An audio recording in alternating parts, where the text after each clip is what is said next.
there's got to be a happy medium somewhere. So, yeah, we'll see how it goes. Anyway, let's start. If it's a disaster, it's a disaster. That's exactly. Okay. So it's the franchise. And in all honesty, I mean, from my channel, people would expect that at the very least, I would think. But thank you for joining me today, Rachel. We regularly chat on places like Toxic Stream and Lance's the Nielsen ratings, and we seem to have similar tastes and get on. And I thought, yes, we should do something together and complain about the state of modern entertainment and writing. And I decided that with the release of Predator Badlands recently, we should take on the Predator series. So when did you first, I mean, was Predator the first film you saw? It wasn't it was the first in the series that I saw. Mm-hmm. Way back when.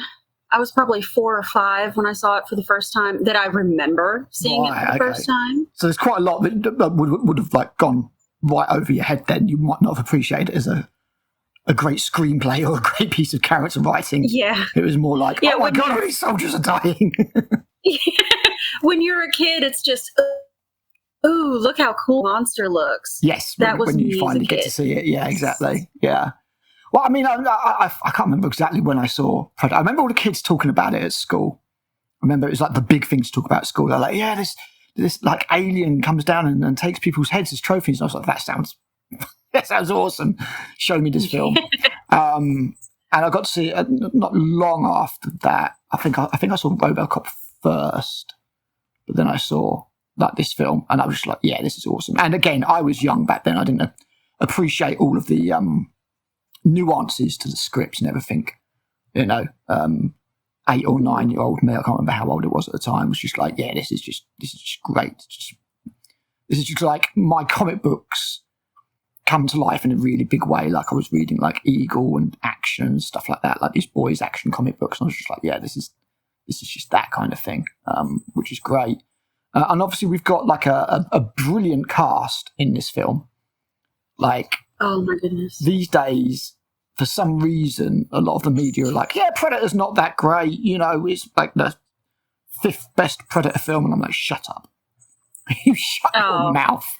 How dare they? Exactly. It's just got too much testosterone for them. That's what it is. It's just too much testosterone. That really is it. That really is it. That is not the kind of star they want to be promoting. Yeah, I think that's what it is. The entire cast. They want their cast is everything that they don't like. Yeah, they want like a protagonist in touch with their feelings, and this is just obviously all far too toxically masculine. I mean, but like you got quite a lot of racial diversity here. You've got like a Native American, you've got 2 black dudes, and then you've got your sort of like standard white guys. So I don't see there's any complaints there. Obviously, none of them are gay as well as we know, as far as we know. And but it's the character building between them, I think, is what's so important. Like they feel like a team of people that know each other. Oh yes. Just how they interact, it feels so natural. Yeah. It really does. Be it the writing on the chopper as they're going in, and you get this feeling of Dylan being the outsider. He's the office man. You can see that he's not earned his stripes like the rest of them. It's kind of like the Brody situation in Jaws, where he is, the untrusted outsider that doesn't understand them. A CI man who might have been in the past up to their standards, but now definitely isn't. And he's screwing them all over anyway. But obviously you've got Arnold Schwarzenegger, and this is where, in my opinion, Arnold Schwarzenegger just like went, yeah, I am superstar material now. And that's probably why they couldn't get him back for Predator 2. Yeah, which was the right choice, considering what they had in mind for Predator 2 if they had brought him back. Yeah, that would not have worked. He dodged that bullet. Strange enough, the comics did pick up Dutch's story, and the comics do it a bit better.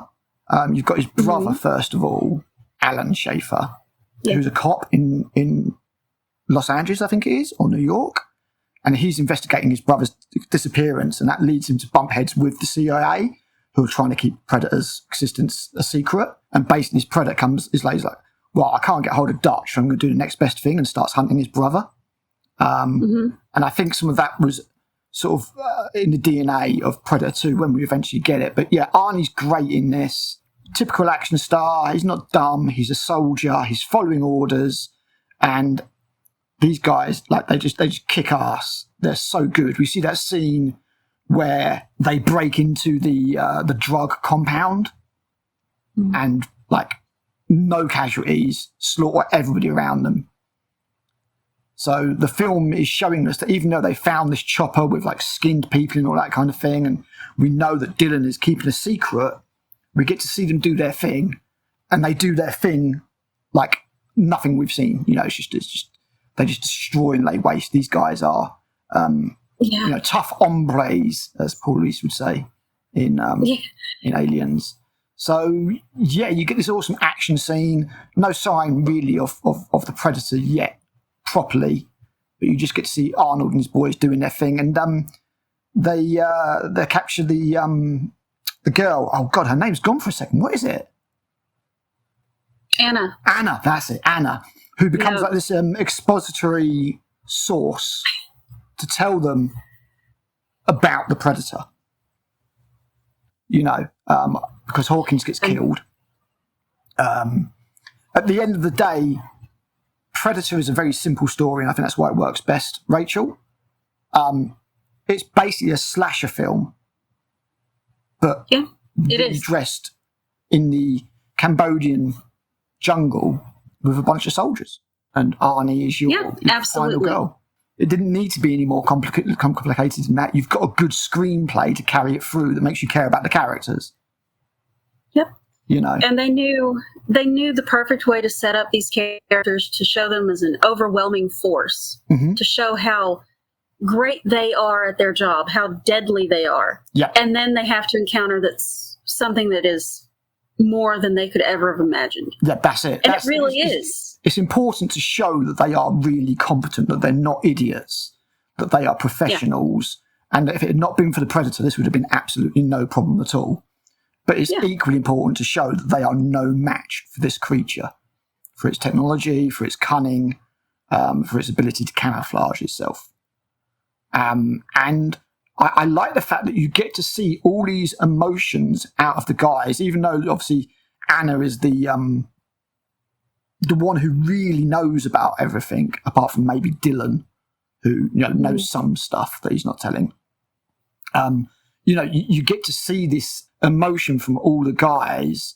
Particularly the ones I really liked was these two.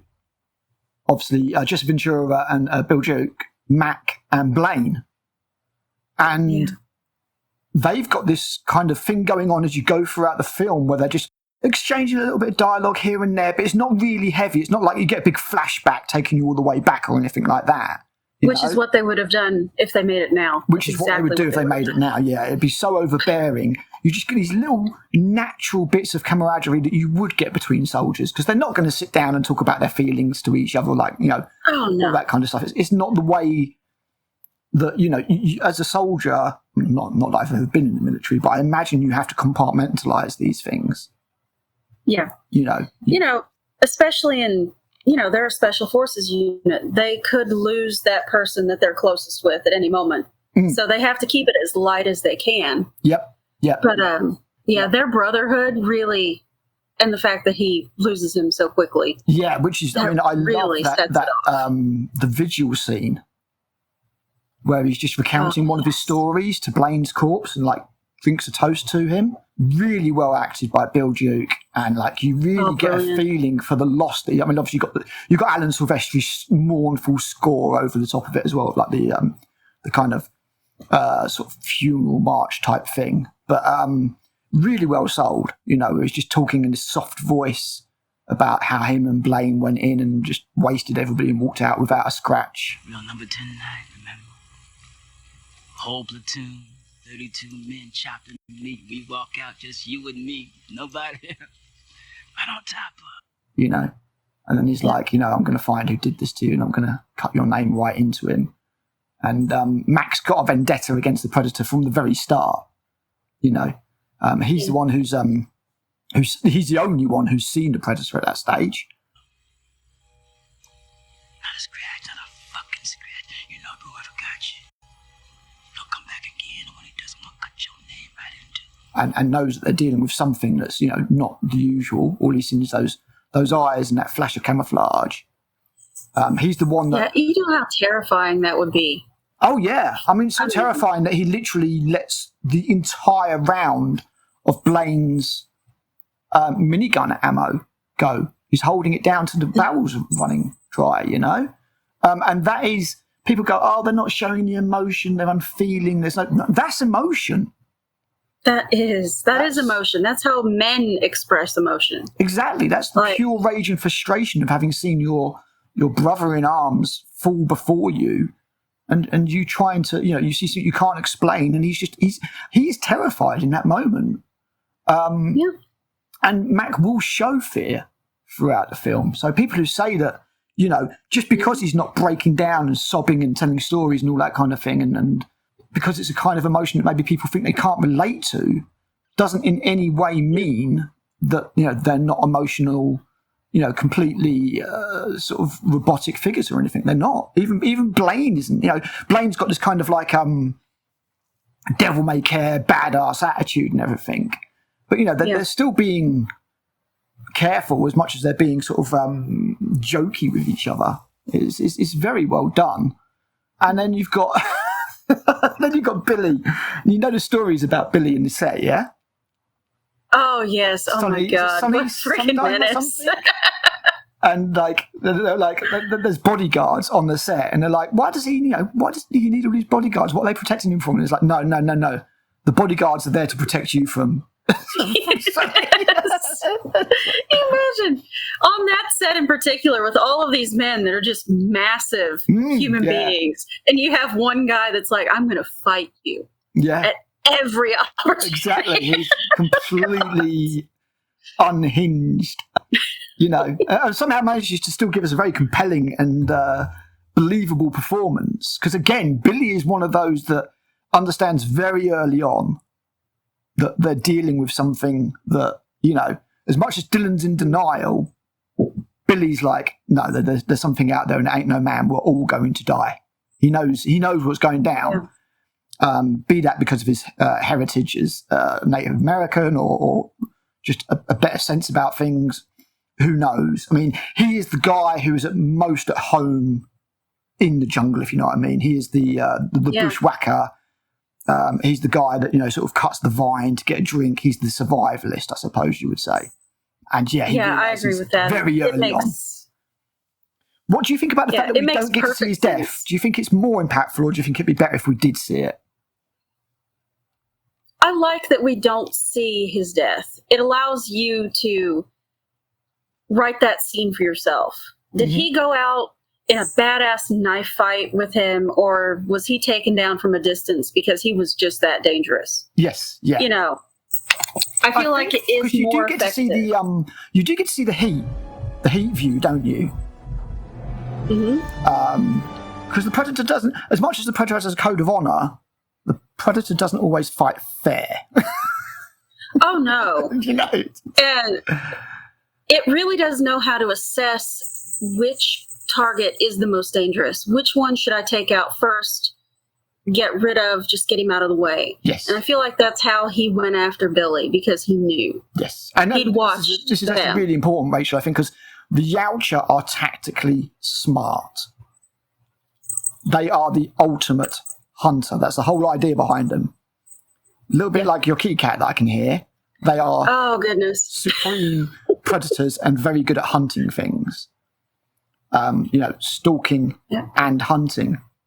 Another scene that I really loved in this is after he has been shot, the Predator does this healing, and it's just so iconic because it's the first time you really get to see it uncloaked at any stage. And you've still not seen the full thing, but you know it's like humanoid, kind of reptilian from what you're seeing here, but you can see that it's been hurt, and obviously you get the famous line from Dutch, if it bleeds, we can kill it, which has just been so iconic since. But it does this healing thing in you, this sort of this roar of pain that's so animalistic. And if I remember correctly, it was done by Peter Cullen, who is the voice of Optimus Prime. Yeah, he was the voice behind the very first Predator, and it's like, acted by Kevin Peter Hall, but voiced by Peter Cullen. I think maybe Welker might have done some stuff as well. I'm not sure. But yeah, you get this awesome scene where it heals itself, and they love their trophies. And then basically the entire squad gets wiped out one at a time. You get that great scene where they try and trap the Predator, and they do actually trap the Predator, and even that doesn't work for them. And that's the point at which the squad is completely decimated. Up to that stage, they're kind of okay. But that's the point at which Poncho takes a trunk to the chest, which puts him out of the game. And then Dylan runs off and Mac runs off after him, and they both get taken out.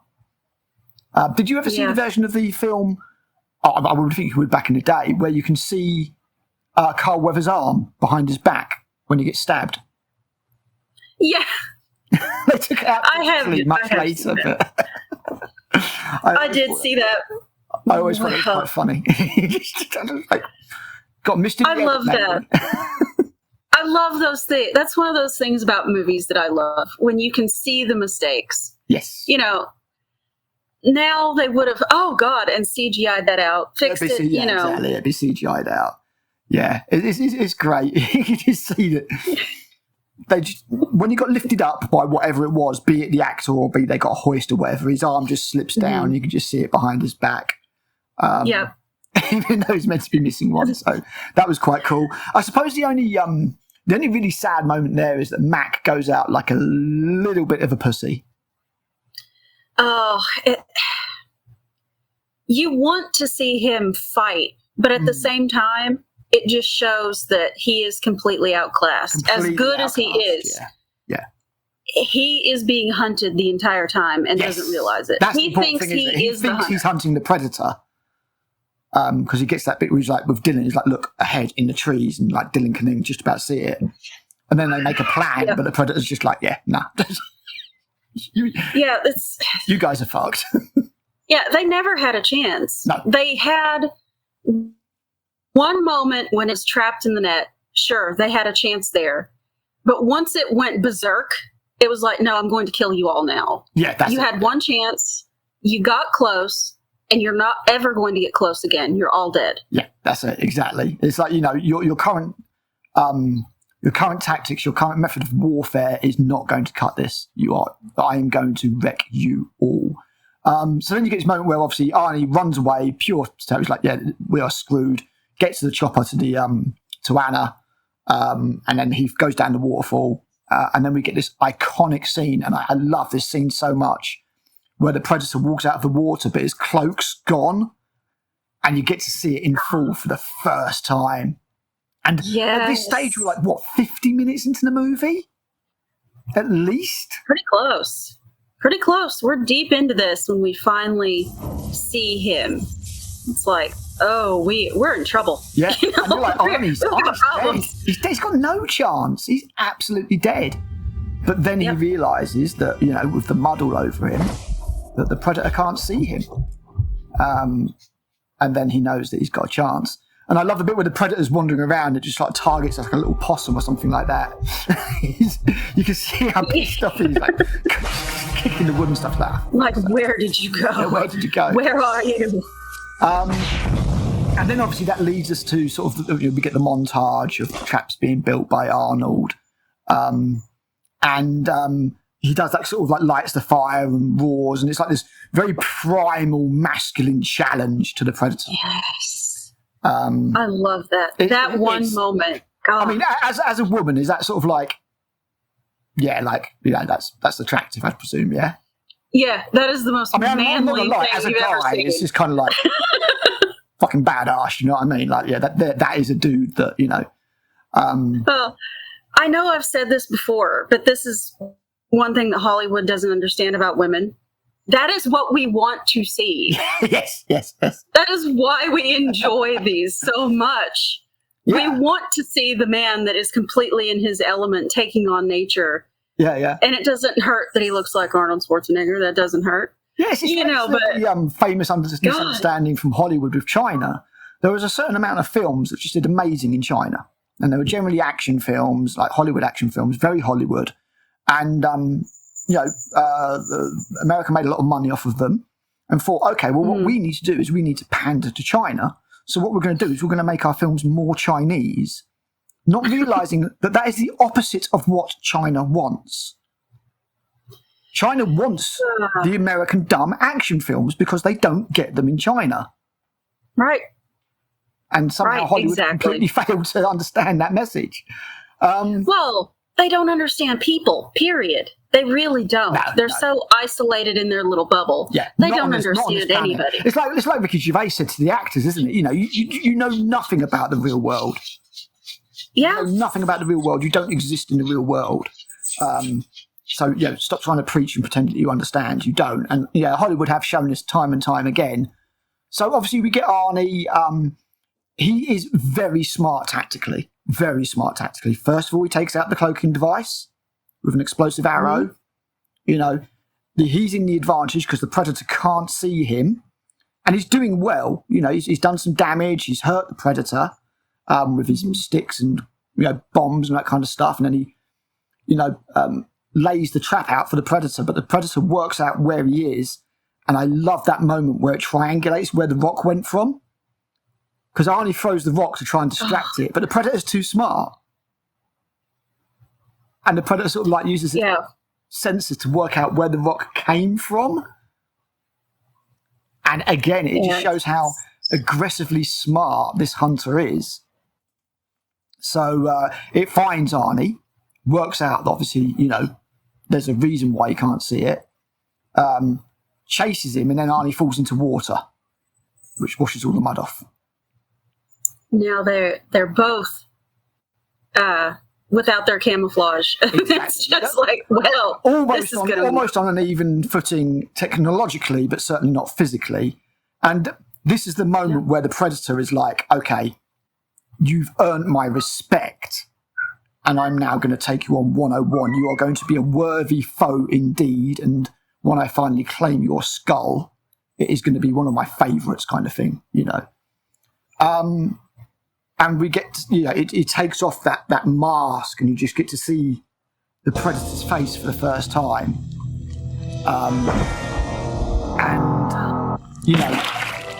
You see it pick Arnie up, actually, before this, don't you? And you get Arnie's not a small chap, but the Predator is way, way bigger. It's got him lifted off the ground, And it's kind of I love the way it turns his head from side to side, assessing what a specimen he is before he decides that he's worthy of taking on. When they show that view where you can see what his skull would look like. Yes. And it's he's is this better than the last one I got? That's how he's looking at him. He's comparing his skull to Billy's, because that was the last one that he claimed. Yes. And really, we got to see how he prepared that skull and took time with it. Mm-hmm. Yeah. You can see what's going to happen to Dutch if he doesn't come out of this. This is exactly it. Yeah, he hits the Predator full blast, and the Predator just sort of twitches a mandible, and Arnie's like, it's shit. Ow. Like the Predator's amused. It's just really, is that all you've got? Because Arnie also uses a tree trunk, and the Predator just blocks it with an arm, and then the Predator just proceeds to just beat the shit out of Dutch. There's no other way of putting it. Dutch is just absolutely rocked in every single way. He's almost dead. He's got no chance. And he knows that the only thing that he can do is head for his traps. Yeah. And annoyingly, the slideshow hasn't captured it, but you've got that moment, and I love it so much. It's so brilliant, where the Predator finds the spikes on the branch where Arnie set up the spike trap, and just looks at him. And even though it is alien and everything, you can just kind of tell what he's thinking. And it's just sort of oh yeah, really? Really? Yeah, he kind of has this little bit of a smirk. Yeah, even through it is all almost, of that, isn't it's it? It's like a raising of an eyebrow, even though they don't have eyebrows, kind of thing. yeah, And then obviously he jumps up behind Arnie, and Arnie, should be dead, but he's got his log trap, and he uses that, and mortally wounds the Predator. the look on his face when the Predator backs up and is like, no, and climbs up over his trap. It's great. It's actually good acting by Schwarzenegger, I've got to say. It is truly, and then you see his eyes flick up and see that tree trunk, and you're just like, oh, okay, it's his last chance. Because, Dutch is, he would not have won this in any other way. No. It is almost blind luck. Mm-hmm. The Predator is a superior fighter. It is a superior hunter.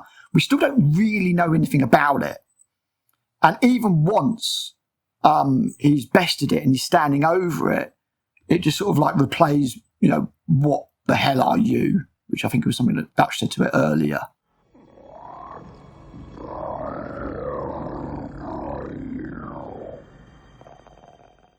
Yeah. And then it starts playing Billy's laugh from earlier, because obviously we've had these terrible jokes from, I think it was Hawkins. Yeah. And Billy obviously gets one of them and laughs. And it plays that, and then we get this countdown.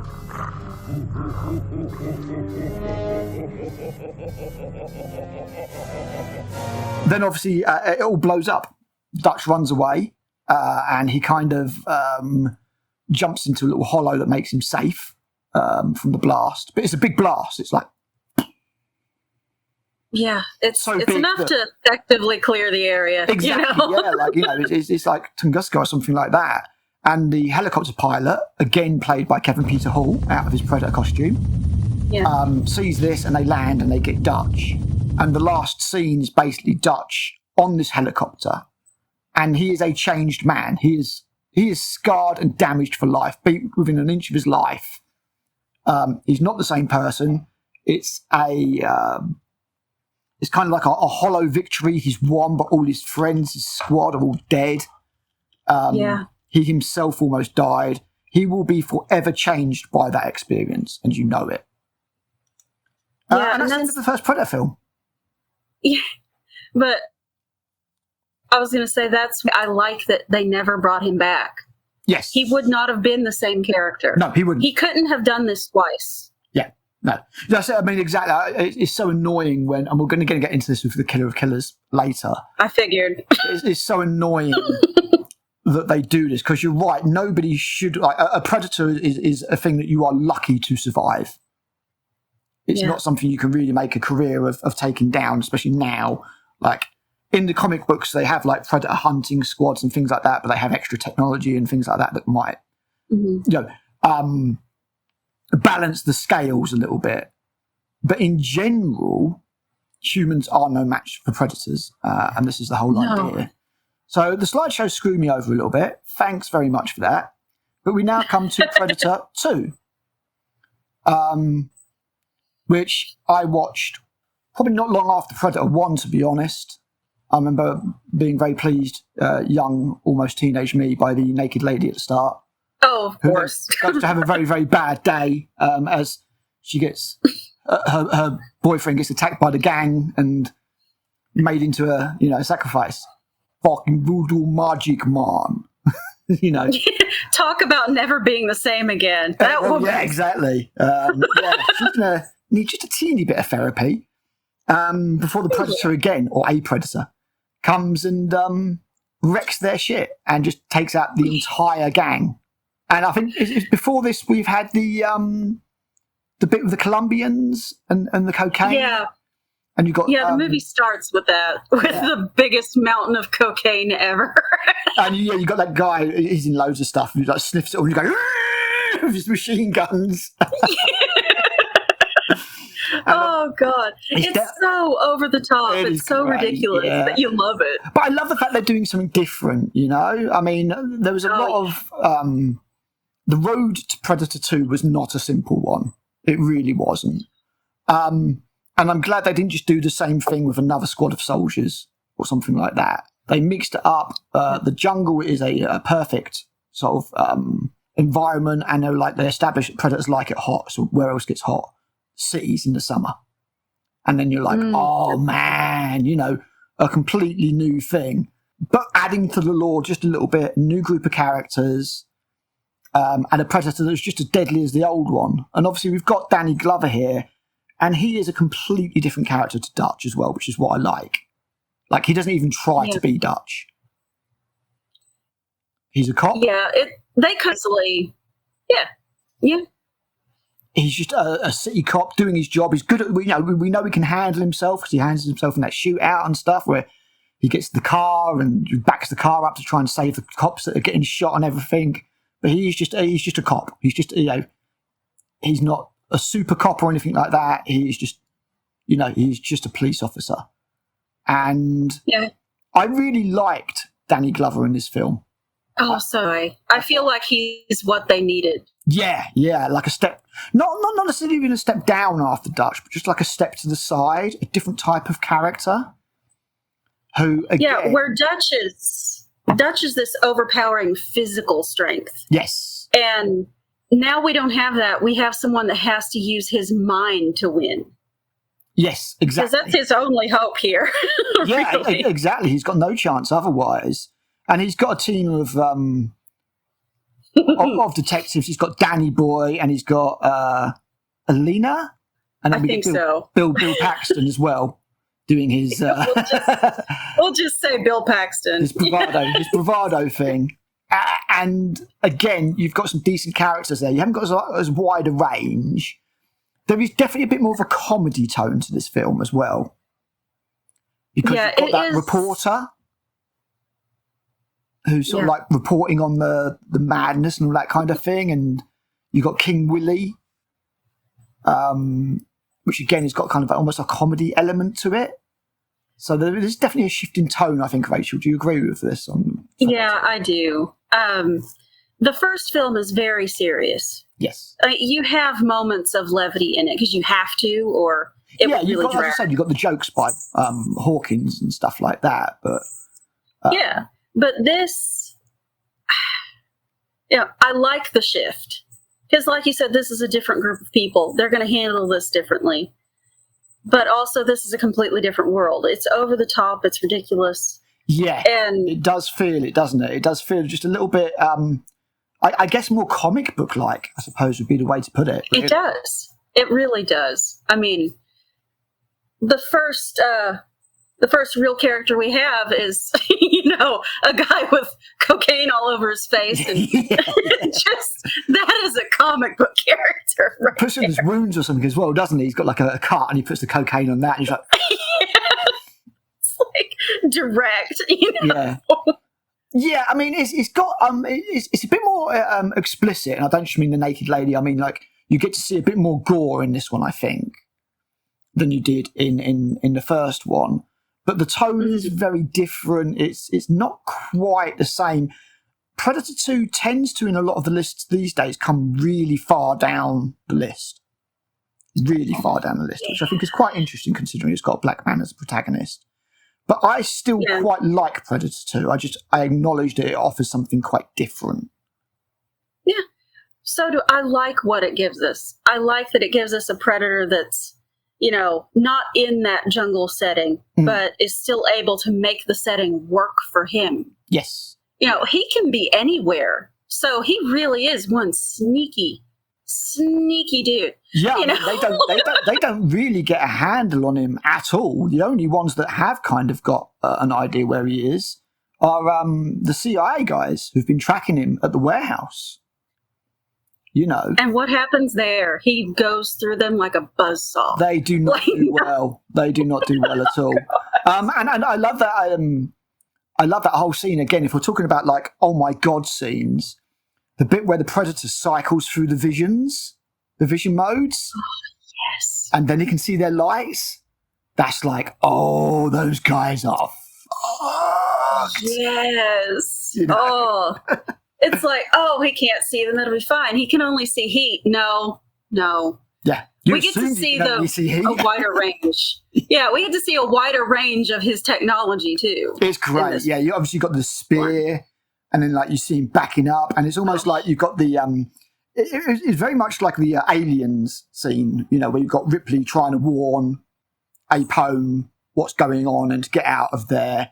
In the same way here, you've got Harrigan going, no, look, he sees you, he's backing up, he's going to attack. And obviously they all go in this defensive formation, but it's the defensive formation that leaves a hole in the middle. Yeah. And it just jumps into done. Absolutely wrecks them all. But yeah, Gary Busey here, being very Gary Busey. It's great. He's great as Keys, though. He's awesome. Keys as a character. I love his delivery. A fucking alien. Yes. Oh, this is so screwed. My slideshow up. This sucks. And obviously we get to see the cutting disc, and that was an amazing moment. Like where he throws it, and it just cuts through all these slabs of meat, and then you just see Keys' body just. Well, half of it. Exactly. Yeah. Well, yeah. Just the top bit. Yeah. Where did the top bit go? Yeah. I mean, if he got caught on one of the hooks, or they just didn't. They cut away too early. Maybe I'm not sure. But again, they may have cut away too early. You've got like they're trying to trap the predator this time. They're trying to cryogenically freeze it, and obviously they sort of almost kind of succeed. But Harrigan just goes old fashioned, like Close Encounters, shotgun style, and just blows the shit out of it. But I'll always remember that bit where the predator's woken up and it sort of throws Harrigan and just goes like, he's like, oh, you're one ugly, and then the predator just goes like, motherfucker, and just grabs him and throws him. But then it picks up the shotgun and just smashes it to pieces like it's a toy. Yes. Oh. You know? That is brilliant. Yeah, showing the strength of the predator. Exactly, yeah, just like the brute strength. It's like, yeah, it just picks up the shotgun and kind of goes, this hurt me, and just smashes it up. It's like he's offended. Really? Yeah, almost, yeah. And before this, we should actually also mention this comes after Bill Paxton's death with that epic section on the train. Oh, where it's just going down the train and the lights are going out, like one carriage at a time. God, that's amazing. I love scenes on trains anyway, so. Yeah, did you see Bullet Train, just to diverge quickly? Yeah, I have seen Bullet Train a long time ago, but I really like that movie. I thought it was a really good film. It reminded me of like, in this era where you've got loads of people who are trying to copy Quentin Tarantino, that reminded me of the film that's probably got closest to his kind of style. It does. Yeah. It does. But yeah, so Harrigan is like a dog with a bone at this point, and he's chasing down the predator. And the predator, kind of at this point, I mean, probably because it is badly wounded and stuff, is just like, no, I just need to get the fuck out of here. And it's kind of running from Harrigan almost at this stage. You know, yeah, he's running for his life. He's like, I've had enough of Earth. Earth sucks. I want to go somewhere else. This is not like it was in the brochures at all. Go back to the elders and be like, you people lied to me. Yeah, I want a refund. This is bullshit. They have shotguns. Oh my God. Yeah, you never said anything about shotguns.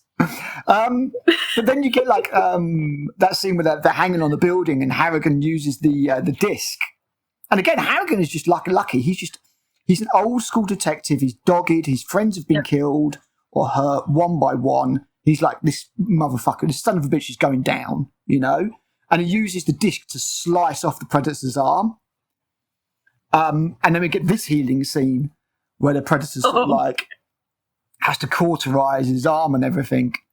And you get another little comedy scene with the old lady who gets the broom. Yes. Like, what are you going to do? What are you going to do with that broom? Her husband's like watching TV and she's like, have! Like, yeah. You know, when she hears the roar of pain and she's still, I'm going to handle this with this broom. It's like, old school. Sweet little lady.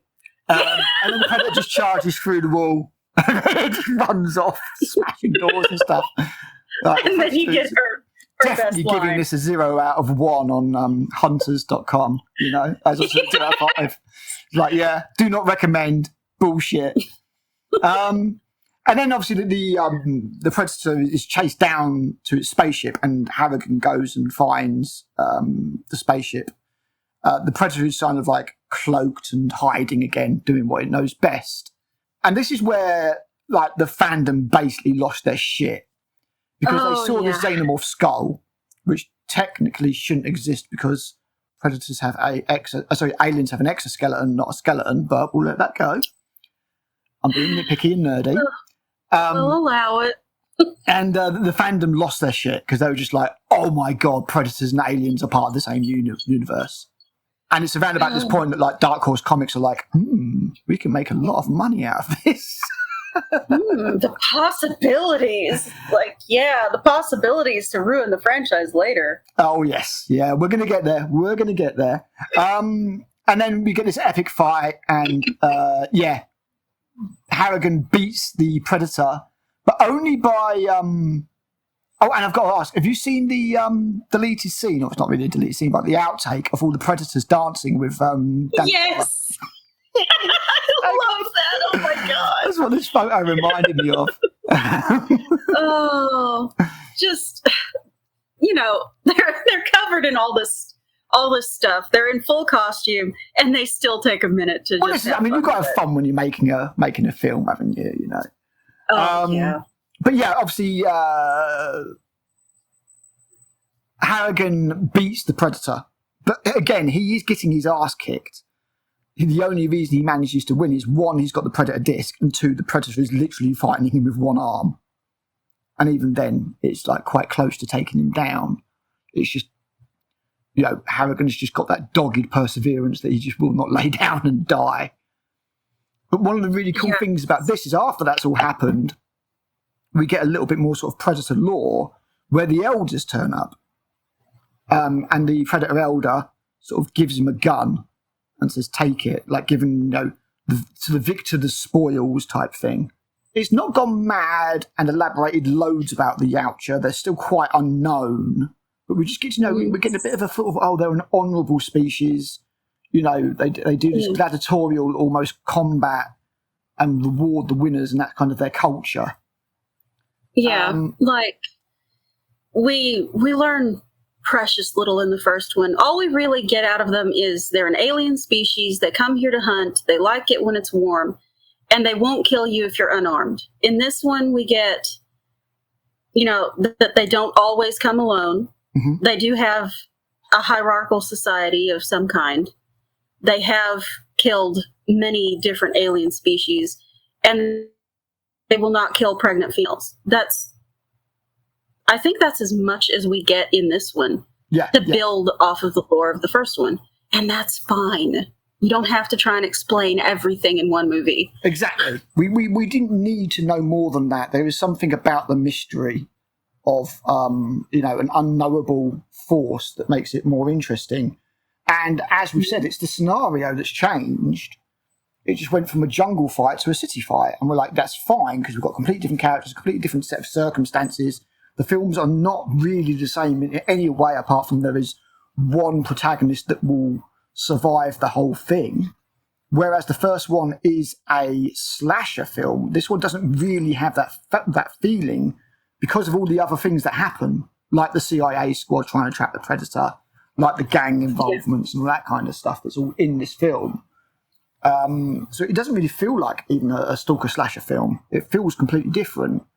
And while the tone, it's a bit weird in places because it is a very different film. You know, it's not John McTiernan at the helm this time. I still personally rate Predator 2 highly. Oh, so do I. It does not deserve as much hate as people give it. And I think people do that because they don't think it's possible for someone like Harrigan to win. Yeah, but I kind of get that you have to stretch believability just a little bit more. But he is lucky. Yeah. He's lucky time and time again. Yeah, that is what helps him survive. He's just lucky. You know, with Arnold, without that environment, Arnold Schwarzenegger is fucked. Yeah, you know. And it is Harrigan's knowledge of the environment that saves him. Yes. A lot of the time. Yeah, exactly. I mean, this is his jungle. He knows. You're fighting on the human's turf, precisely. Yeah. Whereas Arnold Schwarzenegger was in unknown territory, although he's probably, Dutch, we can assume, has been to jungles like that in the past. He's not like at home in the jungle or anything. That'd be more maybe Billy seems to, as I said, be the survivalist. This is Harrigan's home patch. He knows the city. Yeah, a different film, but still really, really enjoyable. Unfortunately, it didn't do well at the box office, not compared to the first one, whereas the first one made back like 6 times its budget. This one didn't do anywhere near as well. So we went a long time before we got another film. And when we finally got that film, what we got was Alien vs. Predator. Now, had you read any of the Black Horse comics and stuff before you saw this film? No, I hadn't. Right. I hadn't. I did when I was at school.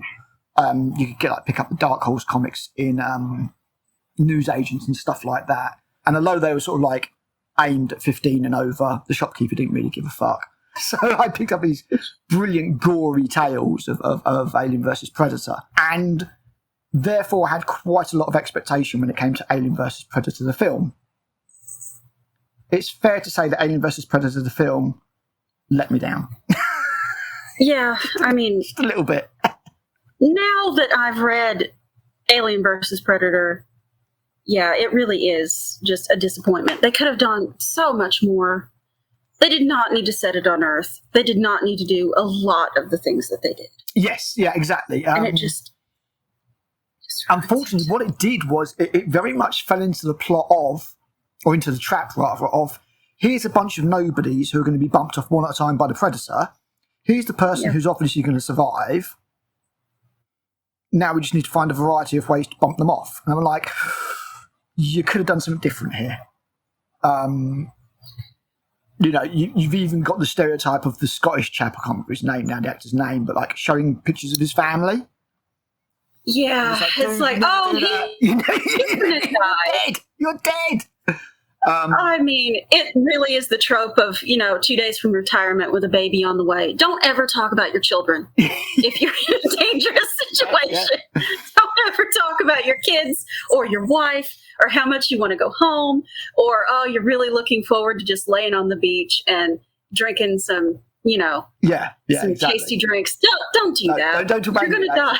You're putting the curse of death on yourself. And it's like, so we get this idea that basically predators have been coming here for centuries and they fight the aliens, and then if they lose, everything gets wiped out kind of thing, and they start again. And that's why entire civilizations have been ruined in the past. And that's why this pyramid that they found in the Arctic for some fucking reason,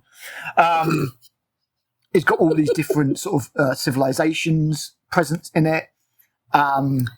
Obviously there's aliens there. The aliens get woken up because the young bloods are going there to hunt. What a coincidence. The humans get face hugged, which I presume is also part of the plan. Otherwise, where are the aliens that they're going to fight?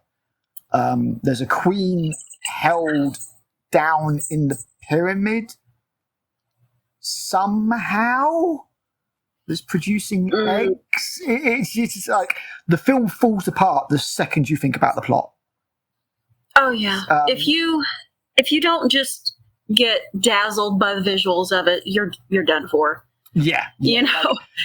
And the thing is, the bit that you're there for, which is the action, is generally quite substandard.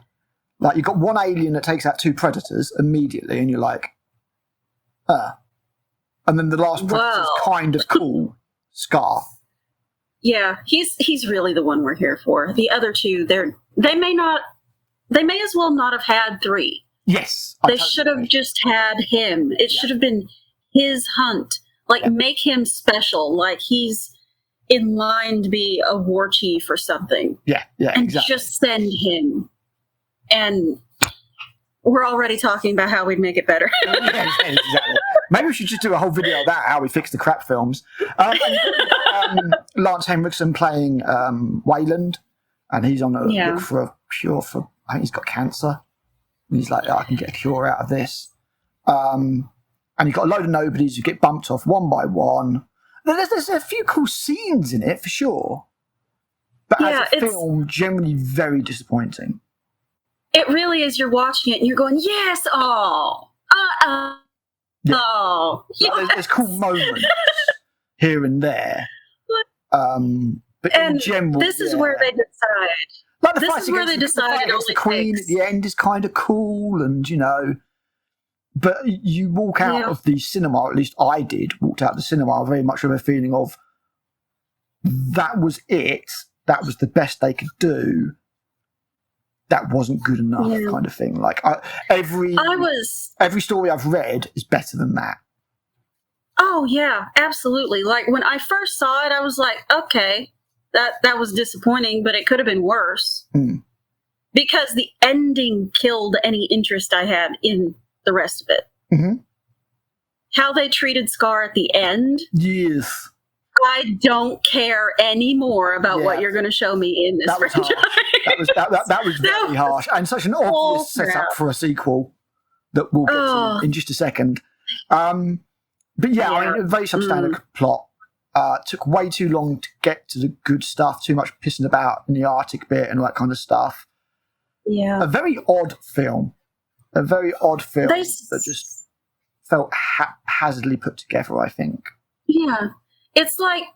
It's almost like they took two different films and put them together, because the first, 30 minutes of it is just set up for these characters that we do not care about. Exactly. Well, I mean, the two on screen at the moment.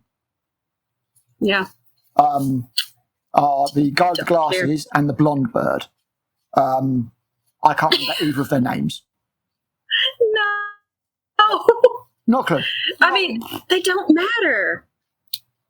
I vaguely remember the blonde bird being almost like a kind of a wannabe Vasquez type character in that kind of kind of way, but without any of the brilliant writing that Vasquez enjoys.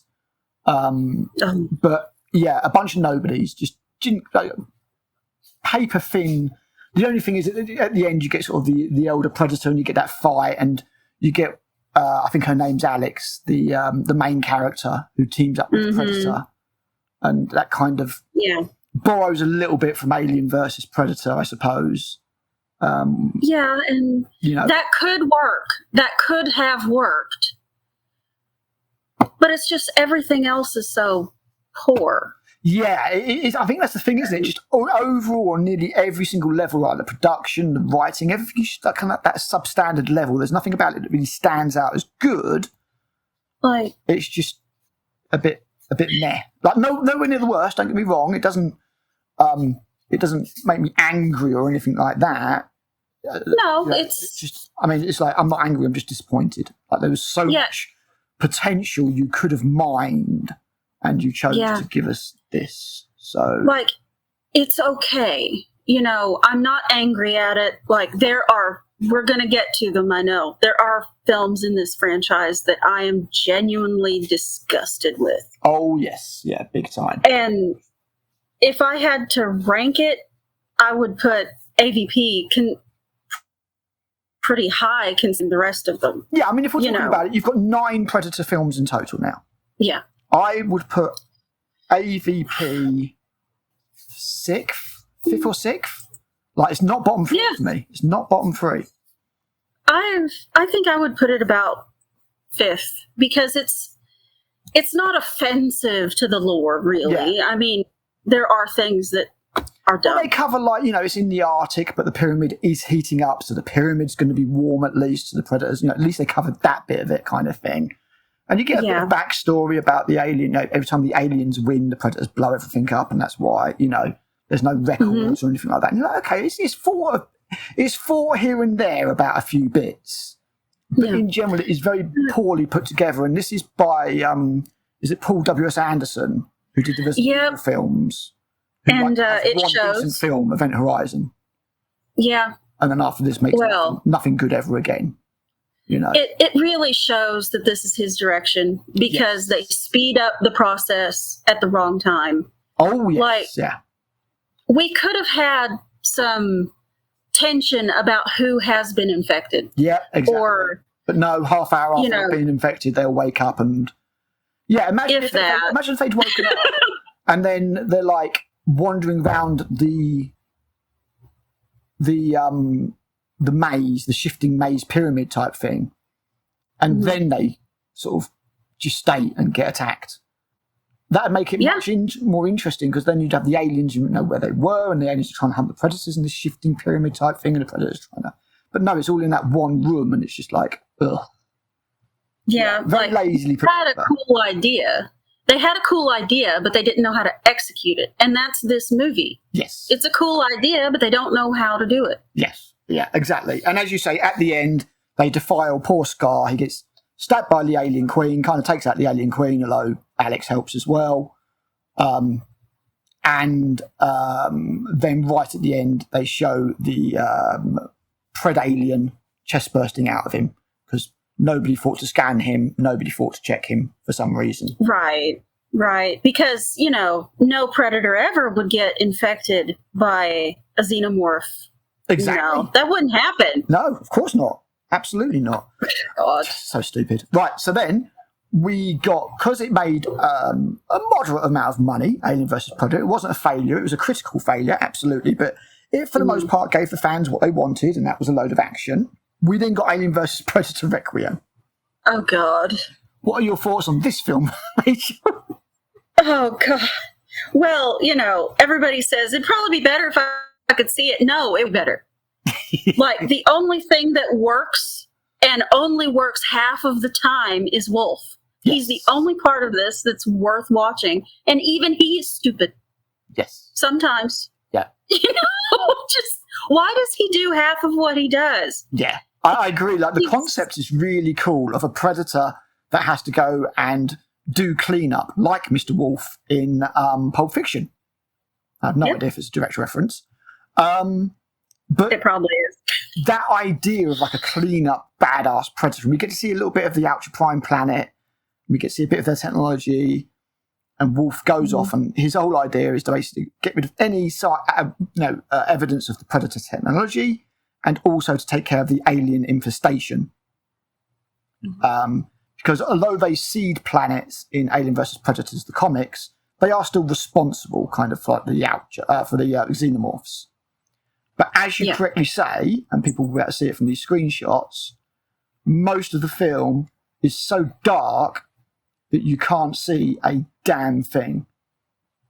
What I'm going to have to do is I'm going to have to put some screenshots over this, because for some reason OBS has decided to like not bother with about 60% of the screenshots that I put up on this. So I'm going to have to do some. Of course. Thanks very much. But the problem is, obviously, it was directed by a couple of special effects guys, the brothers Strauss.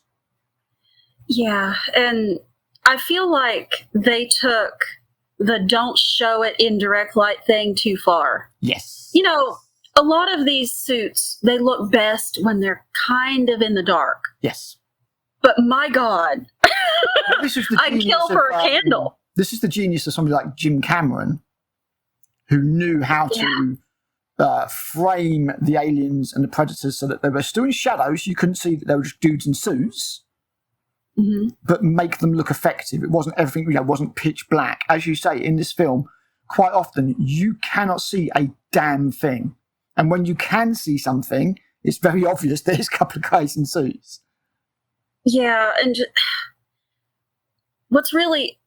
It is a shame, because they did put work into these suits. You can tell. They're not the best that we've ever had, but they're not the worst. I still say Alien Earth is the worst we've ever seen. Oh, I tell you, that was another level of... that was another level of cheap and awful looking. Before we even got anywhere like the writing or anything like that, just the production values behind that were just abysmal. Next level abysmal. Don't show your guy in a suit in direct sunlight. Yeah, exactly. Don't do that. That's a rule. It looks bad. But this is the other end of the scale where you can't really see anything that's going on. And on top of that, the plot is the most B-movie bunch of annoying teens. Oh, God. Against predators or alien version. They could have left the humans out and this would be a much better film. Yeah, this movie is my hell because it deals with teenage drama when I do not care. Do not care. I want to see the alien versus Predator. Yes. I do not want to see these bunch of dumbasses being dumbasses. Yeah. You know, that's exactly what they are. The human characters just like way let it down. Oh, yes. And it is so disappointing. It is so disappointing that is the case. So obviously, Alien Requiem came out. It ends with the town being obliterated in like a nuclear blast, or at least a bomb. Everybody dies basically. You get Wolf facing off against the Pred Alien. There's a kind of cool fight on the rooftop and that kind of stuff, but it's a real shame because I think there was a good kernel for a movie there, but they definitely gave it to the wrong people. It didn't have enough of a budget, and it was absolutely panned upon release.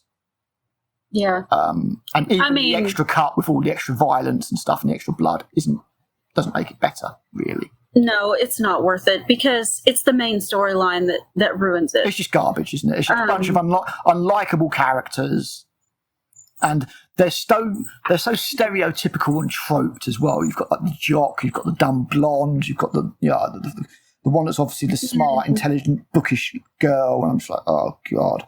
The guy that just got out of prison that's trying to make right. Yeah. But we don't really know what he did, but he's still friends with the cop that clearly was the one that put him in jail. Yeah.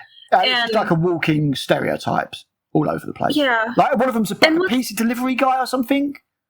Yeah, his brother, who's a pizza delivery guy, who makes enough as a pizza delivery guy in this little town in Colorado to pay all of the bills by himself. Yeah. You know? Like, they don't have any family. Yeah. He's just been holding it all down by himself, delivering pizza. That's insane. So that's the most unbelievable where thing. it just felt like they weren't trying. They were like, well, look, we can just put the Predator and the aliens on screen, albeit in near complete blackness. We don't need to have a plot. That's fine. You know, we've got this rough idea, this cool idea of Wolf going to clean up the mess. But other than that, we don't need a story. And yet somehow this is one of the more brutal movies. Yes, I mean the action in this is actually quite good. The Predator is this is probably the film in which the Predator is going around doing the most work.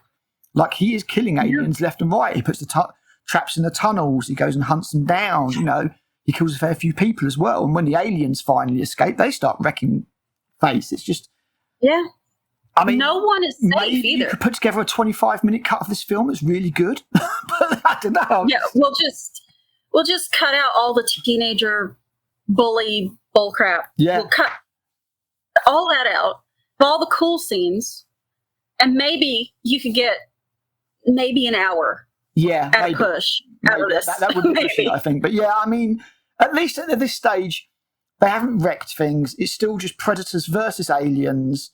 Kind of, they've put a new spin on the story, but unfortunately, it was just executed so badly that it kind of murdered it all for a little while. To the extent that what we had was Robert Rodriguez came back and, well, I've got an idea for a Predator film. It's called Predators. So before we get into Predators, Alien Requiem worse or better than Alien versus Predator? Oh, it's definitely worse. At least you can see the first one. The first one, yeah. But as bad as the story is in AVP, it is enjoyable on a level. Mm-hmm.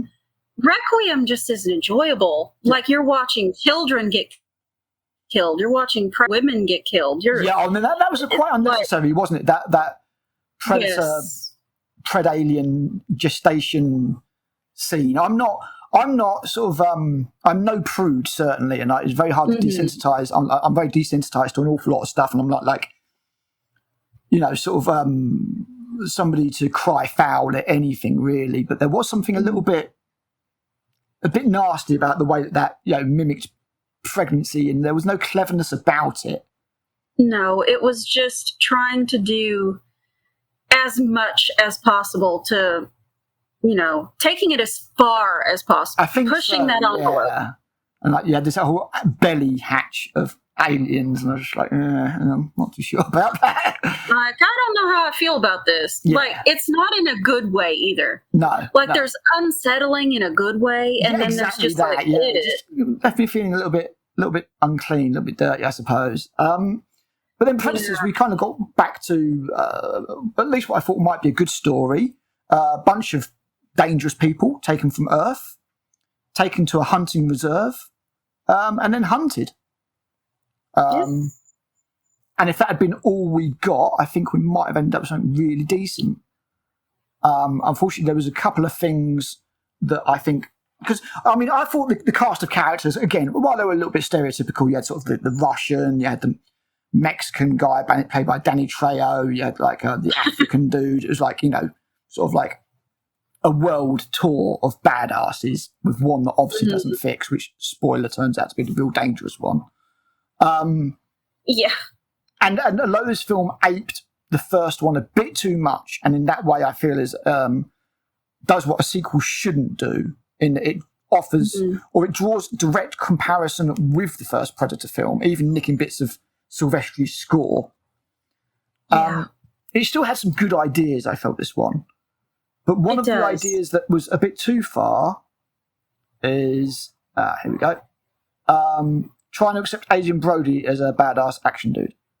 Yeah, I've talked about this before. I don't believe him. Yeah. Like, credit where credit is due. He did try and get in the best possible shape of his life. Yeah. And yes, I appreciate that, but I just don't believe you. I'm sorry. Do you? Yeah, exactly. No. Yeah, definitely a miscasting there. Royce, I think his name was. Yeah, Royce. And the other problem that I had with this film is this is the first film where they decided that the Predator wasn't enough. Yeah. And what we need is a bigger, badder Predator.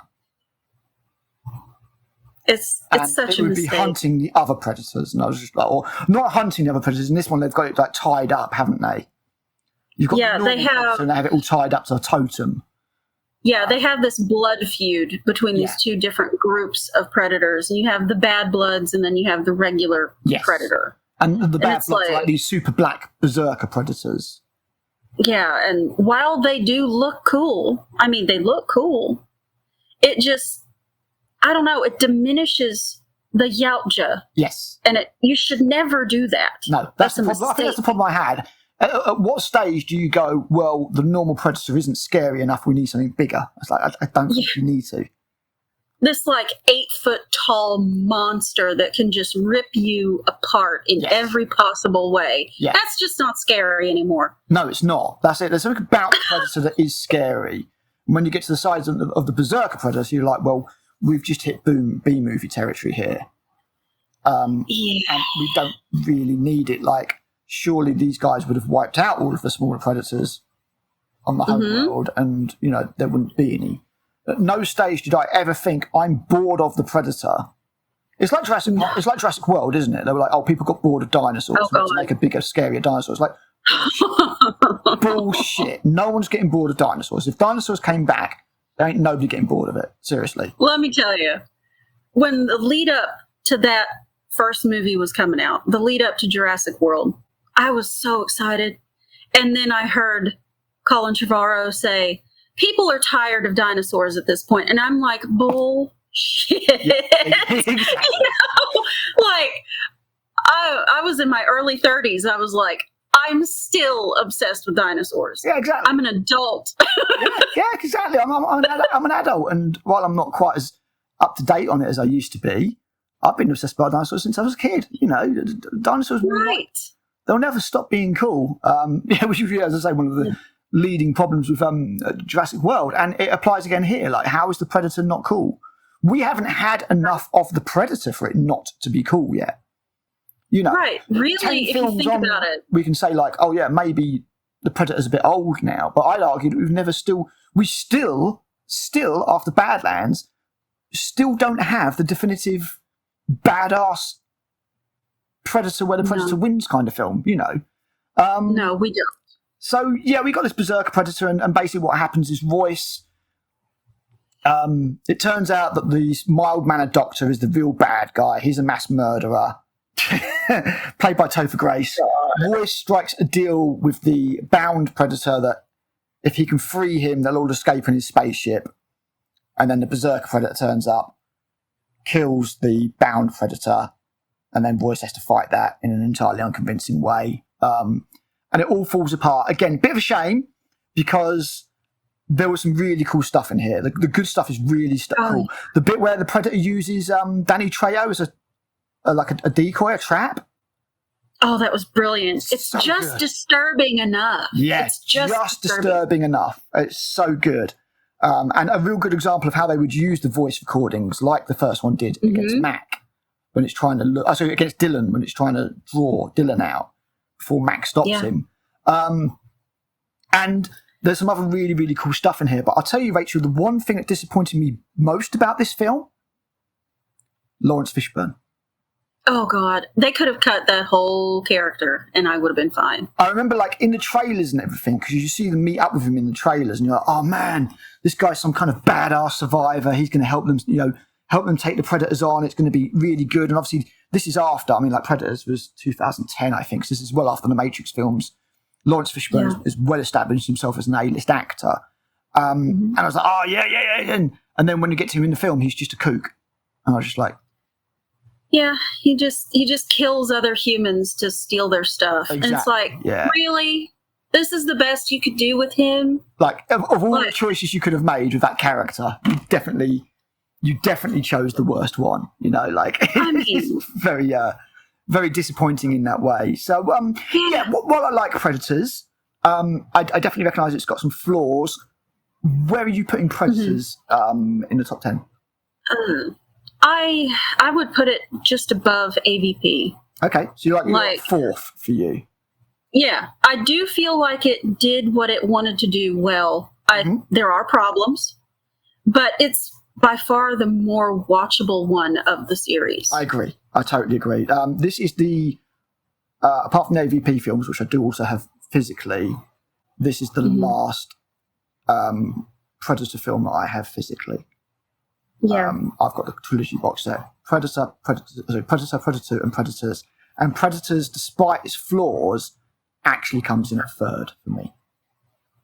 Yeah. It comes in at third. And that's, it belongs there. It feels like a good continuation. Yeah, it's got an intent. It's got like a noble intent to Predators, I feel, at least. It doesn't feel cynical. It doesn't feel... like the Alien vs Predator films, which just felt like executives getting a couple of toys and smashing them together and going like, the kids will like this. Predator felt like an attempt to try and do something, but it was just very flawed. So after Predators, again, we wait for a little while, and then we hear that Shane Black is developing a new Predator film. Like, Shane Black, who's like involved in the first one and, has written some cool films and some not great films, but, he's got pedigree. This could be really, really good. Did you go and see The Predator at the cinema? No, I did not. I did not go to the cinema for that one. I did. I walked out feeling very, very insulted, Rachel. God. The Predator. Let's get into this. So, film with a lot of problems. It is That's putting it lightly. It is undeniably Shane Black. I will say that. You've got the quips from the characters. It feels like not a good Shane Black film, but it feels like a Shane Black film. The dialogue, the script, all that kind of stuff. The Predator breaking out of the lab is a very cool sequence where they just get to show the Oucher just, sort of kick ass, and it's just wrecking everything in sight. And again, ignores that poor half naked lady who's got no weapons and that kind of stuff. And I was like, okay, this kind of stuff. This is kind of working. But the characters, again, are very one note. And dare I say puerile, like Thomas Jane's character has... That was disappointing. Not dyslexia, Tourette's. And rather than being like a genuine tic or something like that might portray somebody with Tourette's in a understandable way, he just swears. He just says cunt a lot. Yeah, and oh God, that was disappointing. Because when I heard he was cast, I was like, oh, yes, this is going to be great. Because he's so good at playing those strong, masculine, stoic characters. Yeah. And then Shane Black gets a hold of him and just writes. Yes, exactly. You know, and like, this is just like every character had a thing, and their thing would be determined on how important they were to the scripts and how long they were going to survive. Yeah, and really, if you come down to it, they're all just a different version of Hawkins. Yes, yeah. They're all a different version of Hawkins, and they're all just dicks. Like, none of them are likable.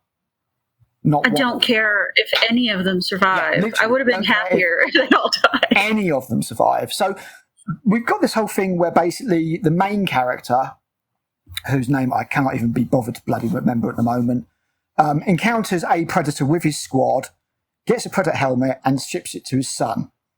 His son is autistic, so therefore his son is immediately a genius, can immediately decode predator language and work out how to use the predator helmet. Bear with me. Right. Soldier dude is so the predator's captured. The soldier guy is like sort of committed with these guys, I think it is, and they all escape and fight the predator. They think that the predator is after the soldier guy, but it's not. But they fight the main predator that escapes from the lab, and then after that, a bigger, badder predator comes along, a super predator, kills the first predator. And it turns out that this new lot of predators are hybridizing themselves with other races in order to achieve perfection. And they don't hunt for trophies because apparently that's just not good enough anymore. They hunt to get DNA to add it to themselves to make the perfect predator. Mackenzie, that's the guy's name. And they want Mackenzie. And the adult thinks it's him because obviously he's a big warrior and everything and strong. But no, they want his son because autism is the next step in human evolution and the predators want to become autistic. I wasn't diagnosed at the time, but as somebody with autism, I'm like, the fuck? I am so sick of autism being portrayed as some kind of fucking superpower, man. Seriously. Really? It's like, why? Why would you think that all of the issues that come with autism, you really want to inject that into your species? Yeah, exactly. It's like, you want to become really socially awkward and inappropriate and just like have no idea how to communicate or read people. Yeah, that's fucking fantastic. Exactly. Oh my God. Like, now all the Yaoja are just obsessed. They're literally all hyperfixated on something. Yes, exactly. Oh my God. What happened was they all watched Rain Man and they were like, oh yeah, I want some of that. I want to be that count card. Yeah, so insulting. So very, very insulting and just wow. Yeah, I mean, I've never seen so much damage done to a film in the space of, an hour and a half, 2 hours, or whatever it is. It's also been completely butchered by the studio. The ending was completely rewritten and redone because the whole idea was originally that what would happen is the humans would team up with the predator, and there was pictures like predators riding tanks and stuff, to take out the super predator. Now, while that looks silly, I would have preferred that. Yeah, I would have preferred that from like a B-movie, that pure comic book perspective. I would have been like, yeah, fair enough. It's got to be better than what we got. Which is another fight in a dark forest where one of the only really likable dudes blows his own head off. Keegan, I think his name is, or something. Blows his own head off with a plasma caster. Fucking brilliant. It's just like, what am I watching? And then right at the end of the film, we found out that the Predators have sent us a gift called the Predator Killer. And everybody's like, is it maybe Ripley? Is it Dutch? No. And we need to point out at this point that this is just like a couple of years down the line. The autistic son is now working for the Ministry of Defence or whatever as a scientist. And I'm like, And they even had like that super stereotypical moment where the child puts the chest set back in perfect position. Oh, you know? yeah. And I just, oh God. Anyway. And you can't see me. Oh. You can't see me, but I have my head in my hands. Like, oh God, it's even worse than I remember. This is why we don't go on camera, just so you can't see the pain in our faces. But they open up this sort of like sarcophagus coffin thing, and this utterly ridiculous Marvel-esque Predator suit comes out. It's the Iron Predator. That's what it is. The Iron Predator. What the fuck am I looking at? It's like, why would they even have this? Why, exactly. I mean, if it's a Predator killer suit, why wasn't the other Predator wearing it? He might have survived. Wouldn't that have been kind of in his toolkit, if he's there to hunt this bigger, badder predator, which, again, that is a dumb idea. Yeah, you don't it need is. a bigger, badder predator. So much damage done to the IP in one fell swoop. We've gone from the Yautja being smart, resourceful, inscrutable hunters that, nobody is really a match for them. They're the masters of what they do. Humans survive purely by, virtue of luck or circumstance, to them just becoming these kind of B-movie monsters that turn up and then just get shredded eventually. Like the normal predator gets killed by a bigger predator, and then the bigger predator gets killed by the person. And it's just like, can I have the Alien versus Predator films back, please? Yeah, really. I would rather watch Requiem than this. Yes. And I don't like Requiem. 100%. So, before we leave the Predator behind, hopefully forever, where do you rank this abomination? It's dead last. Dead last. It doesn't even belong in the franchise. No. It really does not. 100%. It should not have been made. 100% agreement with you. It is absolutely dead last for me. Irredeemable. Again, you might be able to cut half an hour's 40 minutes worth of decent material out of it, action-wise, maybe. But I walked out the cinema and I was like, oh God, what have you done? You've just destroyed the franchise completely. Which is not something I expected from Shane Black. So, again, had a little bit of a break because they screwed the pooch again. And then we had a new Predator film was being developed by a chap called Dan Trachtenberg. And this film was going to be called Prey. And it was going to focus on a female Comanche warrior who wants to hunt, is told she can't hunt, and has to fight a predator. Now, Prey was like, 2018, 2019 maybe? Yeah, it's around in there. And, no, I think The Predator was 2018. So Prey may... It was after the acquisition, I know. Right, okay. Yeah, because it was originally a Fox thing, wasn't it? And then it came out after. So let's have a look. Prey was 2022. 2022. Makes sense. God, it feels like forever ago now. I know, right? So 2022, we got Prey. And obviously in 2022, we were well deep into the kind of woke shit. Oh, so when I saw like female protagonist and that kind of thing, I was like, oh God, but like this is really going to be bad. And although everybody lapped up Prey and said it was one of the best things ever, we're about to discuss why it isn't. But I didn't mind most of Prey. There are things about it that work. But the way they portray the culture that they're supposedly elevating... Oh, I'm glad I'm not the only one. 90%. SoCal accents and dialogue. When they're talking like a bunch of fucking teenagers. Yeah, and it's just the whole concept of her not being allowed to be a warrior or to hunt is wrong. Yeah. It's just wrong. That's not how the culture was. Like, she would have been encouraged courage to know how to do those things, to take care of herself. Okay. I'm no expert on Native American or Comanche or anything like that. I do know they didn't speak like that, but I don't know much about their culture. But no, it was framed very much as patriarchy bad, wasn't it, basically? It was. Her brother was the most interesting character in the film, I thought. Yeah, I would have preferred he be the lead. I would have liked that. I would have liked honestly, if not him, I wanted an older, seasoned warrior that's an actual threat to the Yautja.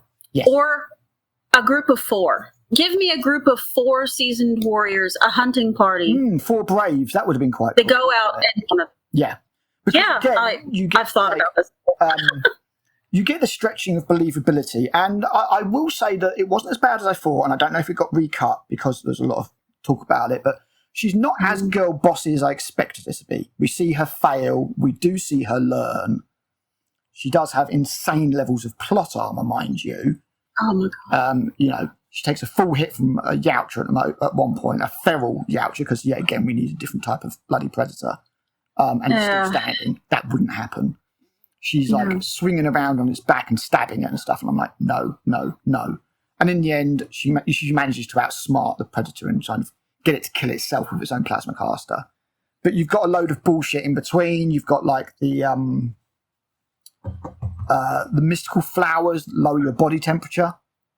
That's incredibly stupid and does not exist. No, exactly. Deus Ex Machina kind of bullshit.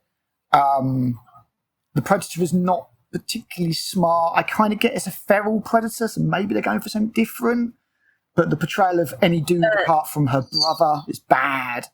The bear bit was okay. Well, the bear bit causes a problem, though. If this predator is capable of killing a full-grown grizzly bear the way it does in this movie, but it cannot kill this little girl. That's what I'm saying. One hit from the predator and her neck should have been snapped. Yeah, when he has her by the throat and slams her. Yeah. Slams her into the ground by her throat. She's dead. She's dead. Yeah, exactly. Like I say, plot armor through the wazoo.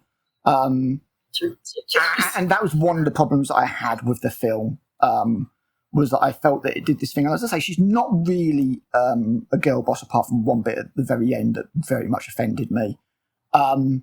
We do see her fail and learn, and I didn't even mind Midthunder in the role, if I'm being completely honest with you. I thought she was fine. The character she did all right. is fine. It's okay. But yeah, she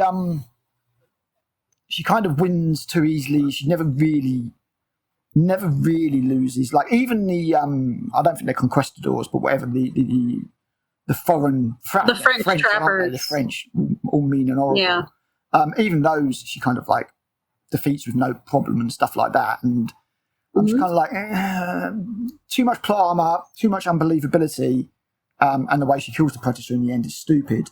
I don't think the predator really gets enough of its own moments. But the thing that really pissed me off about this one, Rachel, is the very end where she walks back carrying the predator's head, and she's like, "Look, I'm chief now. I've killed it," and she's got like barely a scratch on her.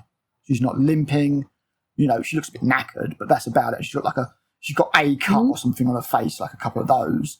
Whereas Dutch, a fully trained special forces soldier that was fighting an already slightly wounded predator that had been wounded by his team, looked like he'd been through hell. Amber Midthunder looks like he's ready to round 2. Yeah, he's completely wrecked by this experience, and she walks out of it like a badass. And I hate that. Yes, that was one thing I think that really, really jarred with me. I was just like, no. Like if she looked like, say for example, like she doesn't even manage to walk back, like a hunting party or something goes out and finds her and brings her back, and they're like, "We found this head next to you. Did you manage to kill it?" And she's like, "Barely." But she just literally goes back and she's like, "Yeah, I'm the badass. I'm the new chieftain." Nothing said about those that have been lost or anything like that. It was very. That was a girl power moment for me, and that really did rankle against me. People basically saw Prey and said that it was the second coming. Once again, we had people saying it was as good as the first film and all that kind of stuff. Where would you put Prey, Rachel? because of how much it irritates me just to watch it, I rank it under AVP. Okay. Yeah. I can at least watch AVP and not feel like I want to rip my hair out at the end of it. Okay. Prey, because of how they treat her, where she's such a badass. She can go through anything, everything. She doesn't take any damage. She's perfectly fine at the end of it. Yeah. Yeah. That's not how a woman would go through this. No, it's not. It isn't. It's not even how a bloke would go through it, and we do need to accept that these are two very different physiologies, very different psychologies, and everything. All that kind of stuff. And yeah, it pushes the believability thing just a few times too many for me. Yeah, you take her as a slightly built woman. We've seen what would happen if a slight woman goes up against something that is that much stronger than her, that much smarter than her. Yeah. We have examples of that, like Sarah Connor. Looks like hell at the end of T2 after everything she goes. Yeah. Never going to be the same again. At the end of Terminator, never going to be the same again. Goes through hell. Yeah. Naru's fine. She's just like, it's another day. It's Tuesday. Yeah. She's just like, I've taken my rightful place in the tribe. You were all wrong. Here's my trophy type thing. Yeah, you never feel particularly sympathetic towards her. I don't think she really works as a character, despite Emma Midthunder doing a decent job. Dialogue sucks because it's all modern dialogue when it shouldn't be because it's fucking Comanche. Yeah, I think I agree with you at this. I think I put this one behind AVP. I think if you ask me which of these films I wanted to watch again, bearing in mind that I've only seen Prey twice, I think I would still pick AVP because there's a lot of guilty pleasures we got out of that movie. Certainly. And even though that's got a strong female character in it, at no stage does it feel like it's preaching to me. So yeah. She feels like a character, though. She feels like a character. Yeah, exactly. Naru feels like an ideal. Yeah, Naru just feels like a totem, like an idol held up as a peon of strong womanness, I guess. Yeah. It was just very much of that time. I think it could have definitely been done a lot better. She's got too much plot armor and stuff. So Dan Trachtenberg is in the driving seat at this point, and he's going to bring us two more Predator things. And we should say that Prey was not released in the cinemas. It was just after all the COVID bollocks. It was a Hulu release, and it was very widely applauded. And Disney, who did have hold of Fox by that point, by the time it came out, probably felt that they might have done a cinema release for that. So we should probably mention that because it was everybody was cupping the balls and stroking the shaft of this film. They were really into it, and I was just ridiculous. It's average at best. Yeah, at best. Exactly. Really. So next up, we've got, and this is the one that I really went off on, Predator, Killer of Killers. And this still stands as my least favorite, my least liked video on my channel. It's 52% positive. They really didn't like the fact that I didn't like this film. So obviously we got this year. What did you think of Killer of Killers, which is 4 short stories that then goes into an overarching narrative? I absolutely freaking hated it.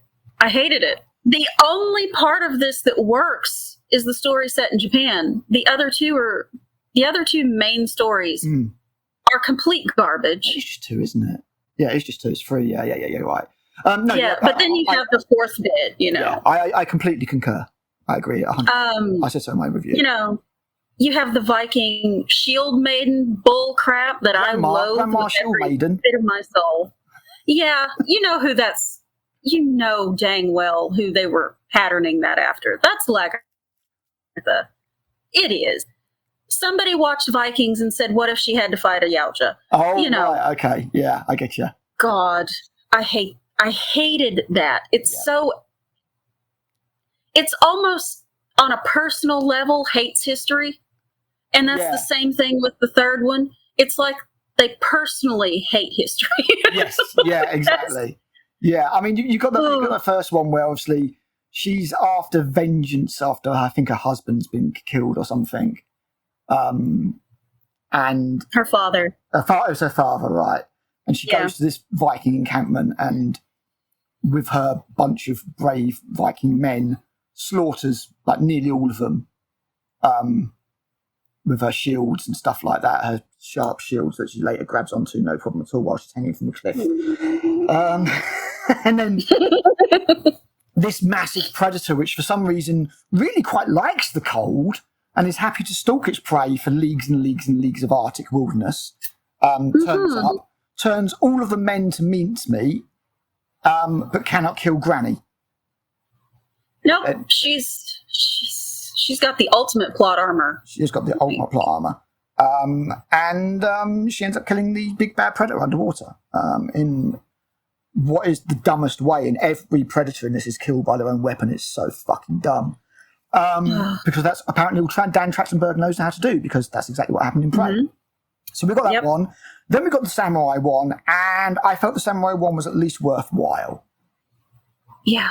I mean, the trope of the disgraced samurai that goes off and then comes back and seeks vengeance, it's fair enough. But the Predator was kind of cool, and the fight was kind of cool, and it didn't feel like it was preaching to me or anything like that. But once again, the Predator is absolutely fucking retarded. I have a cloak. Yeah. There's not either side of me with a sword. How about I just stand in the middle and wait till I get sliced? Yeah, oh my God, that was so stupid. Like, it just shows that even when they have a good part, they can't help themselves. They have to ruin it somehow. Yeah. They have to ruin it because they're too stupid to see or to understand that the fans don't want that. Although apparently in this instance we're not fans because certain people again just lapped this up. And then we got the third installment, which is Rodriguez or whatever his name is, who wants to be a pilot, and he ends up on a ship, an aircraft carrier, and the aircraft carrier's planes are attacked by a pirate predator with an eye patch. I know, I swear to God this is true. Hunting them all down, not with lasers or anything, but with like a wrecking ball. God. And he ends up in the plane, and then he's out on the wing of the plane, fixing the plane and flying the plane at the same time while being hunted as a predator. And then he uses the plane.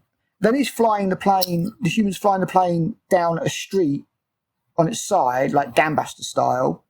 And by this point, I'm just swearing. At this point, I'm just swearing at the TV. I'm just like, "Fuck off! Fuck this! What the fuck are you doing?" And then he sort of swings the plane into the Predator ship by using the Predator's own wrecking ball weapon against it. And wait, should you take over? I need to. I mean, I think my brain melted when I saw them pod racing through the streets. Oh God, yeah. That took it to a level of ridiculous that I had not yet seen in this franchise. Could we take a break for a while? It appears my intelligence circuits have melted. And because I love history, this one just disgusts me. This one is the one that hurt the most. Yeah. Yes. Like, not only do you have a pilot during World War II that's grounded unless he can do the mechanical repairs on his own plane. Yeah. That's not a thing, by the way. Pilots are pilots. Mechanics are mechanics. But he's Latino. They need to be slightly racist against him. Come on. Oh, yeah. That was genius. Oh, we couldn't tell that you were trying to put a racial undertone in here. Shocking. Like, you haven't done that with all three of these stories. Sexism, racism. Or classism at the very least. Yeah. I was like, at this point, I'm just like, maybe they could just tie it all together. Then we find out what's been happening is Dan Trachtenberg has somehow not only turn the predators into idiots. He's also turned them into sore losers, because now what they do is when somebody wins against them, they take them, freeze them, and bring them out to fight again later. So the fourth part of it is this ridiculous Clone Wars-esque arena fight. It's exactly what it looks like. Exactly what it is. That is just dumb as fuck. Like, it is. I said in my review that it's just like the writers just went, and then this happens, and then it wouldn't be cool if this happens, and nobody turned around and went, it doesn't make any fucking sense. Oh, the person that did was immediately fired. Yeah, exactly. It's like the meme when the guy gets kicked out of the window. Yeah, exactly. Just yeeted right out of the writer's room. Exactly. Like, you just don't understand our ideas. Yeah, it's like peak slop. Like, God, it's just, again, and like, Granny only manages to win because she uses the environment and the water against the predator and uses his own weapon against it. Samurai Dude, again, mainly wins for the same kind of reason. He uses Predator's stupid little explodey bomb against it and then slices it. Pilot Dude hasn't even got a fucking plane. We're led to believe that they would win. But the whole idea is the Predators want to hunt, Rachel. They want to hunt. They don't want to fight. Right. It's not gladiator time. They want to hunt. Exactly. That's what I was going to say. They're not gladiators. Yeah. This is not a hunt. Like, that's like taking an animal and staking it down in the middle of a clearing, and then you go in and you shoot it. That's what this is. And that's not hunting. That's stupidity. This is so dumb. And then, like, the guy gets swallowed by the monster, and then uses something to get out of it. I can't remember. I think he either cuts out of it with a predator's arm or something. I'm just like, oh, what the fuck am I watching? And then he jumps onto a predator jet bike that he knows to fly, no problem at all, flies up over the big bad predator and into the back of the ship. The woman warrior can't die because she's got plot armor, but she loses an arm. And then our hero knows how to fly a predator ship, despite this being the first time he's ever been in one.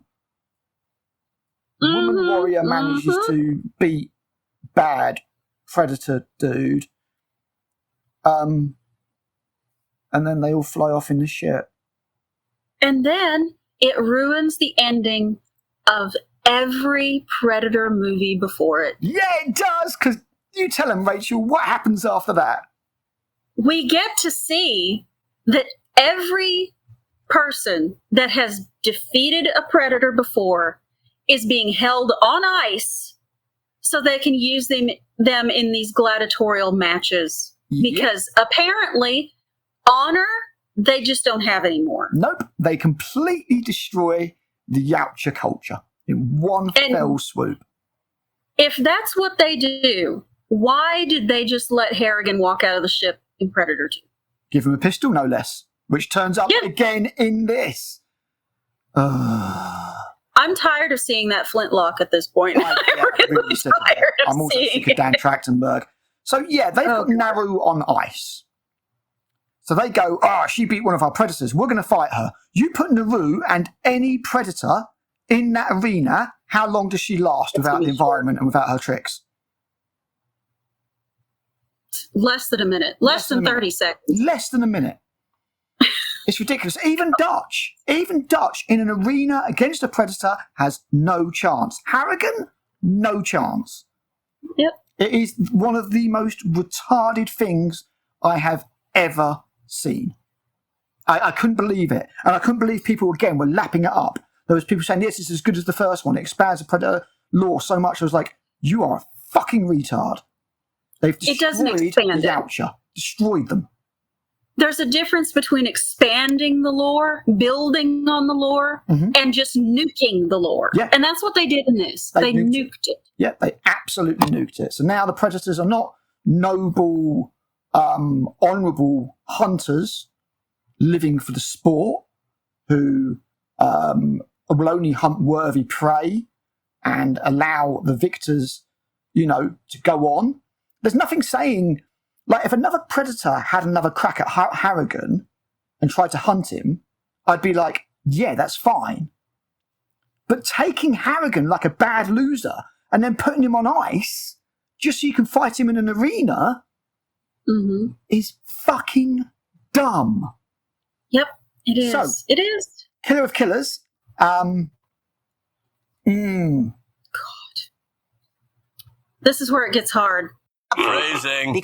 Because we know what's coming next. Yeah.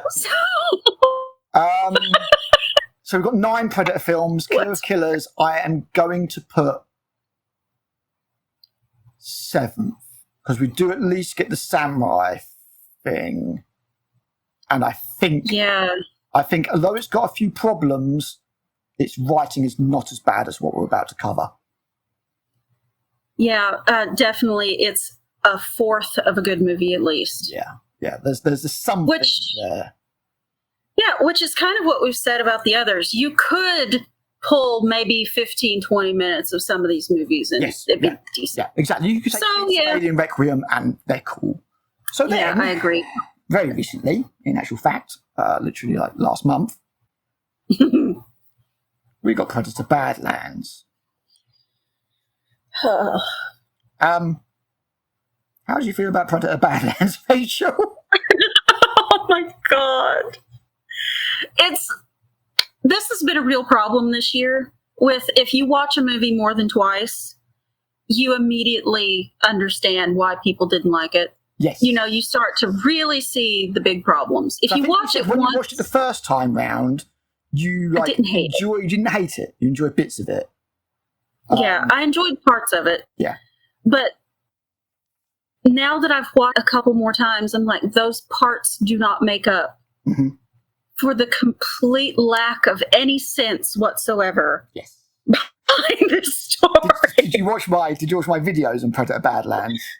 Oh, I did. did. The film for you if nothing else will. When I just point out things that don't make sense.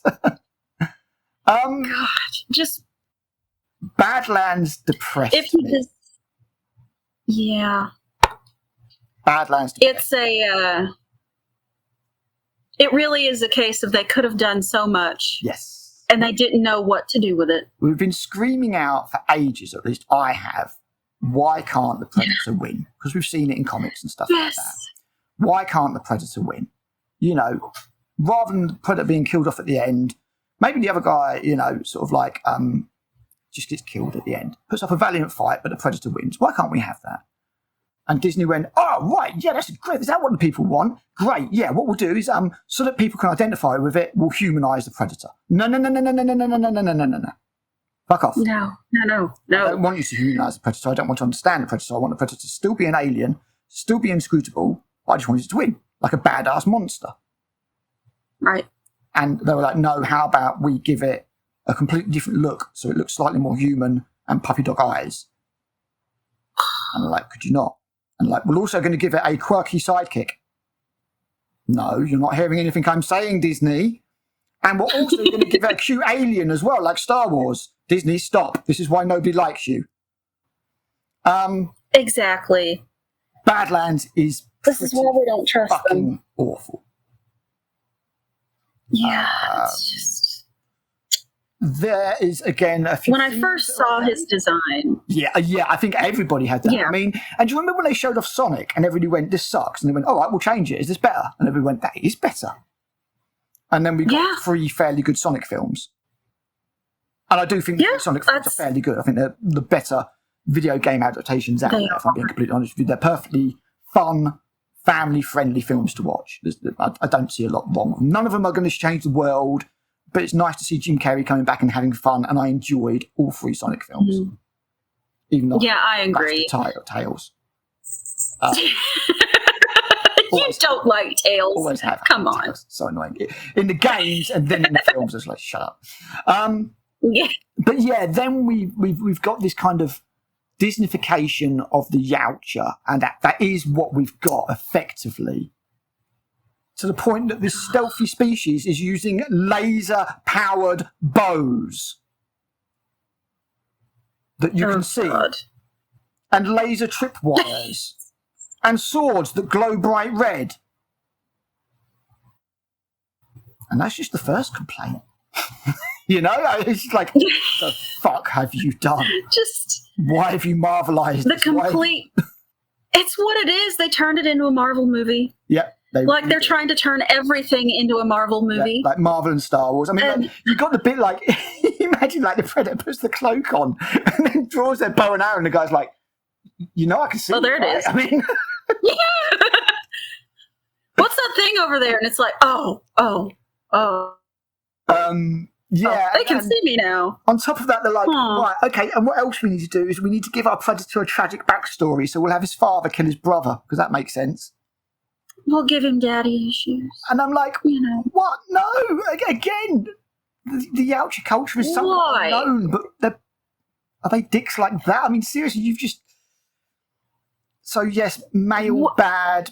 It doesn't make any sense that he would kill his brother. No! Like, punish him, maybe, but... Like... yeah. It was just a case of we just need to make daddy bad. We need to have a bad dad. I was like...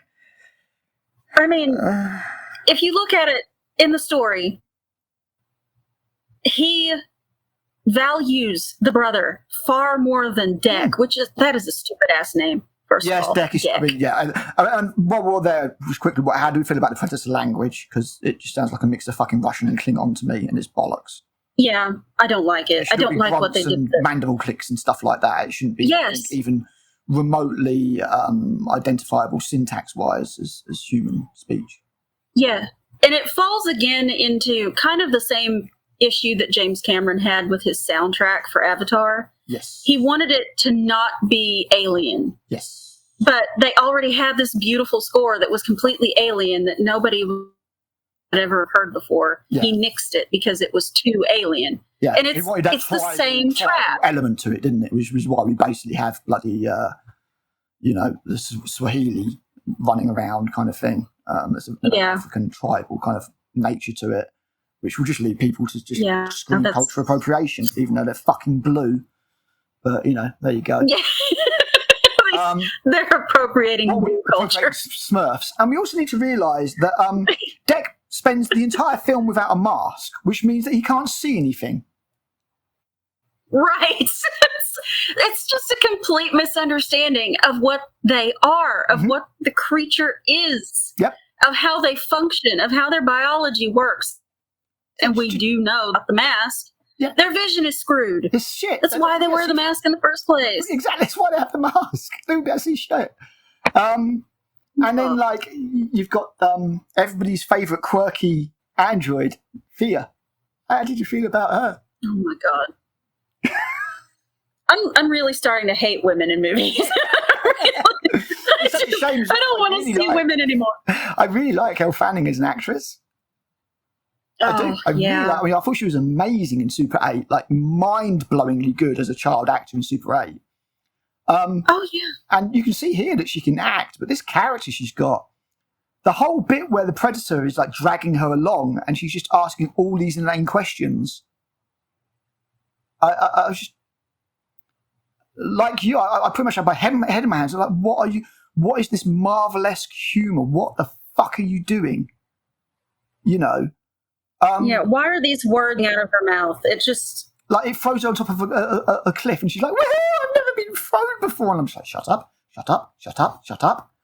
And then later, after the big thing, the big boss fight, because the whole thing's like a video game. You have a level, then you have a boss fight, then you have a level, then you have a boss fight, then you have another level, then you have another boss fight, and then you have another boss fight on top of that, which is the final boss. It's how it plays. There's hardly any plot, regarding it. Yep. And it's like when she's like, we're such a good team, with dynamic trio, dynamic trio, because of the tree. And I was just like, someone wrote this, someone else approved it, someone else filmed it, and then someone decided not to cut it in the edit suite. The fuck? These people shouldn't be allowed to make movies anymore. Yeah. That's how I feel. And on top of that, it's a 12, so it's it's still violent because there's still loads of android blood being spilled. Don't care. It's all neutered and bollocks. You have the scene where Bud, the stupid little alien that the android can't identify as being a smaller version of the big thing that they've been studying for fucking ages, mimics Deck. And I'm just like, my God, this is some Disney bullshit. I'll tell you what, the moment where you see the stupid little alien in a raincoat copying Peter, I nearly threw something at the cinema screen. I was really close. I was like, what the fuck is this? I'm amazed you even made it all the way through. Oh, it was hard. It was hard, I tell you.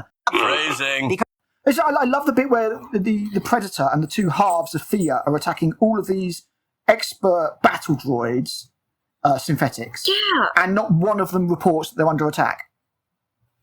Yeah. The one who pulls makes you wonder about that, doesn't it? Deck. My other favourite bit is the bit where Deck is imprisoned and in shackles on the little truck thing, and Thea, thankfully, even though she has no legs, with an arm's reach of either side of her, are the controls to release Deck and the controls to open the door at the back. You know, it's just well written. This is cinema. You know, it's something, all right. The fact that the big suit that Tessa fights in has got a windscreen that she only puts up after she gets stabbed, and then takes down 30 seconds later, so she can be ripped out of the.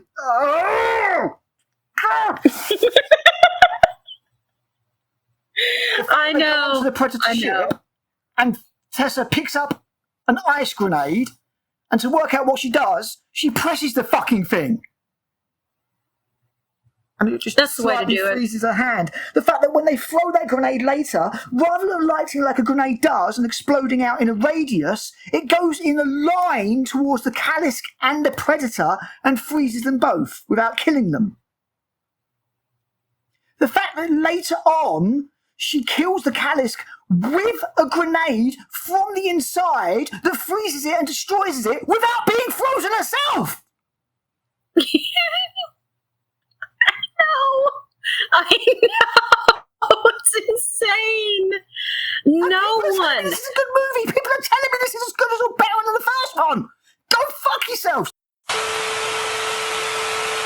Sorry, Rachel. I'm sorry. No, it's okay. It's okay. I completely understand. I've been having this conversation about every Predator movie that has come out since Prey. They're all like, oh my God, it's as good as the original. No, it's not. It's shit. It's shit. Stop gaslighting me, man. Seriously. You're never going to make me believe that this is as good as Predator or Predator 2 or even Predators. No, it's nowhere near. It's awful. Oh. And the thing is, even if you strip away all the Predator stuff, which pisses me off as it is, the fact that they have nutified, feminized the Predator. I mean, his clan now is him, this robot, female robot, and a female alien that's basically teenage Groot. And I'm like, oh, fuck, I do not want to see a sequel to this. Like, just kill it. Oh, but just kill the Predator franchise now. Just let it, it's dead. Kill it. And it flopped at the box office, so hopefully that will be the case, and maybe somebody will actually try and do something again in 5 years, and maybe we'll get something kind of mature. But, yeah, it's... Just, all we really want is to see a prime Yautja fighting a group of, it can be a group of guys, it can be a group of, yeah, it doesn't have to even be humans. Hell, make it a group of different aliens we've never seen before. But we just want to see them win. Yeah. Not them be the hero, but just them win. Yes, exactly. You never had to humanize it. I never had to relate to the Predator. I never wanted to relate to the Predator. And I never wanted to empathize with the Predator. I never wanted to see his puppy dog eyes and know that he was sad. I never wanted to feel sorry for the Predator, and I never wanted the Predator to be a victim. And Disney did all these things. All they have to do is show us the first movie from the Predator's perspective. Yeah, more or less. And that's what we want. Just change the ending to where he wins. And the last thing we see is maybe him ripping the spine out of his last victim and giving a triumphant roar. Yeah. That's all we need. Close it. Roll the credits. Done. Mm-hmm. Yeah, I totally agree. I never needed to know that much about their society, or that dad's a dickhead, or, you know, that mum turns My up dad doesn't like that they have laser swords now, or any of that bollocks. I don't like the design of the female of the outfit at all, by the way. I don't like what they're going to do. Oh, right. I mean, I've seen in the comics, because obviously you've got the early comics from Alien vs. Predator, and there was some mention of the females in there. But they've obviously retconned that because that's not so socially acceptable. So now the females are bigger and badder than the males. And they run society and they just let the males just go off and hunt, basically. Yeah, pretty much. I mean, unfortunately, Predator being one of the most testosterone masculine things on the planet was probably never going to survive contact with third wave feminism, I guess. Yeah. It's true. It's true. As they try and make it more palatable to everybody, this is the natural outcome, I think. So for me, this is the second worst Predator film. I put this below Killer of Killers. I hate Disney garbage as it is, and it's just full of it. But the writing on top of that is just... I've watched it twice, once at cinema and once to do my breakdown videos, and I will never watch this film again. Yeah, just... I'll watch Prey again over this. I really would. And I don't like Prey either. Scenes are remarkably brief and non-epic. Yeah, they feel like something we have seen before. We've been here before, and they did nothing special. Oh, he's fine. He just has... Hairball? He's fine. He just does that sometimes. He has like a cough occasionally. Okay. He's weird. Cool. So he's okay. But they didn't do anything special with it. They threw so much money at this movie. They could have done some amazing things. And really everything comes off as being like, that was okay. Could have been better, you know. Some of this works, some of the CGI works, some of it really doesn't. But the fight scenes in particular is where you see the effects don't work. Yes. Again, because you can see them in full light. It does. You've got that scene where they're fighting in the cave at the start, and the animation is so out. They have no weight to the characters at all when they're bouncing about on those rocks fighting. It's got that kind of CGI cutscene kind of look. Yeah, it's the same problem that I have with Jurassic World. Nothing feels like it's actually there. Especially in the new one. Nothing's grounded. 100-foot tall sauropods you can't see when they lie down in 8-foot grass. Yeah. Like, they're beautifully made, okay. Absolutely beautifully they are rendered, but beautiful. But they're not, there's no way in hell that's hiding behind a hill. No. Even a small hill, that's not going to hide behind. So dumb. Like, and then the characters look up, and they're, for as far as the eye can see, walking through this valley, and you didn't see them a minute before. There was just one. Yeah, exactly. So, it's not even like it's a baby or anything. It's a full-grown Gigantosaurus or whatever the hell it is. And I'm just like, you're just not trying anymore, are you? You're just not trying. They're not. They're really not. Which is, I think, very much a case for franchise movies these days. And when a good series gets franchise-itis, it's more or less the death of it kind of thing. Yeah, like, not to turn this into a Jurassic World discussion, but we can do that next time around if you want. We'll do the Jurassic Park films. Oh, I would love that. I would love that. Yeah, because I've got a lot to say on that subject. Hell yeah! I mean, there's only 6 of those, but we'll put 2 hours aside anyway. Because I think we probably need it. Well, I mean, you could put Camp Cretaceous and Chaos Theory in there and count that too. Oh God, is that the weird TV show that they did? Actually, it's better than a couple of the movies. Oh, wow. So really? Okay. Yeah. It's at least better than the last 2 Jurassic World ones. Damn. I mean, they were bad. They were really bad. Yeah. They're okay. Predator. Where are we with our top 10? Give me your top 10. Well, top 9 because there's 9 of them. Top 9, of course, is Predator. Yep. You know. Then you have Predator 2. Yep. I feel like that deserves its spot. Predators. Mm-hmm. That belongs there. Oh God. AVP. Mm-hmm. Then Prey, because I just don't. I cannot. I don't like her. Requiem. Mm-hmm. Killer of Killers. Badlands. And then The Predator. I feel like that's... Yep. I feel like that's fair. I think that's 100%, and that is exactly what my top 10 is. Which will not match, unfortunately, the top 10s that you'll see online. Where, I feel like it's one of those things people will come round to it, and in like a year from now, you'll get people going like, yeah, Badlands was really shit, actually.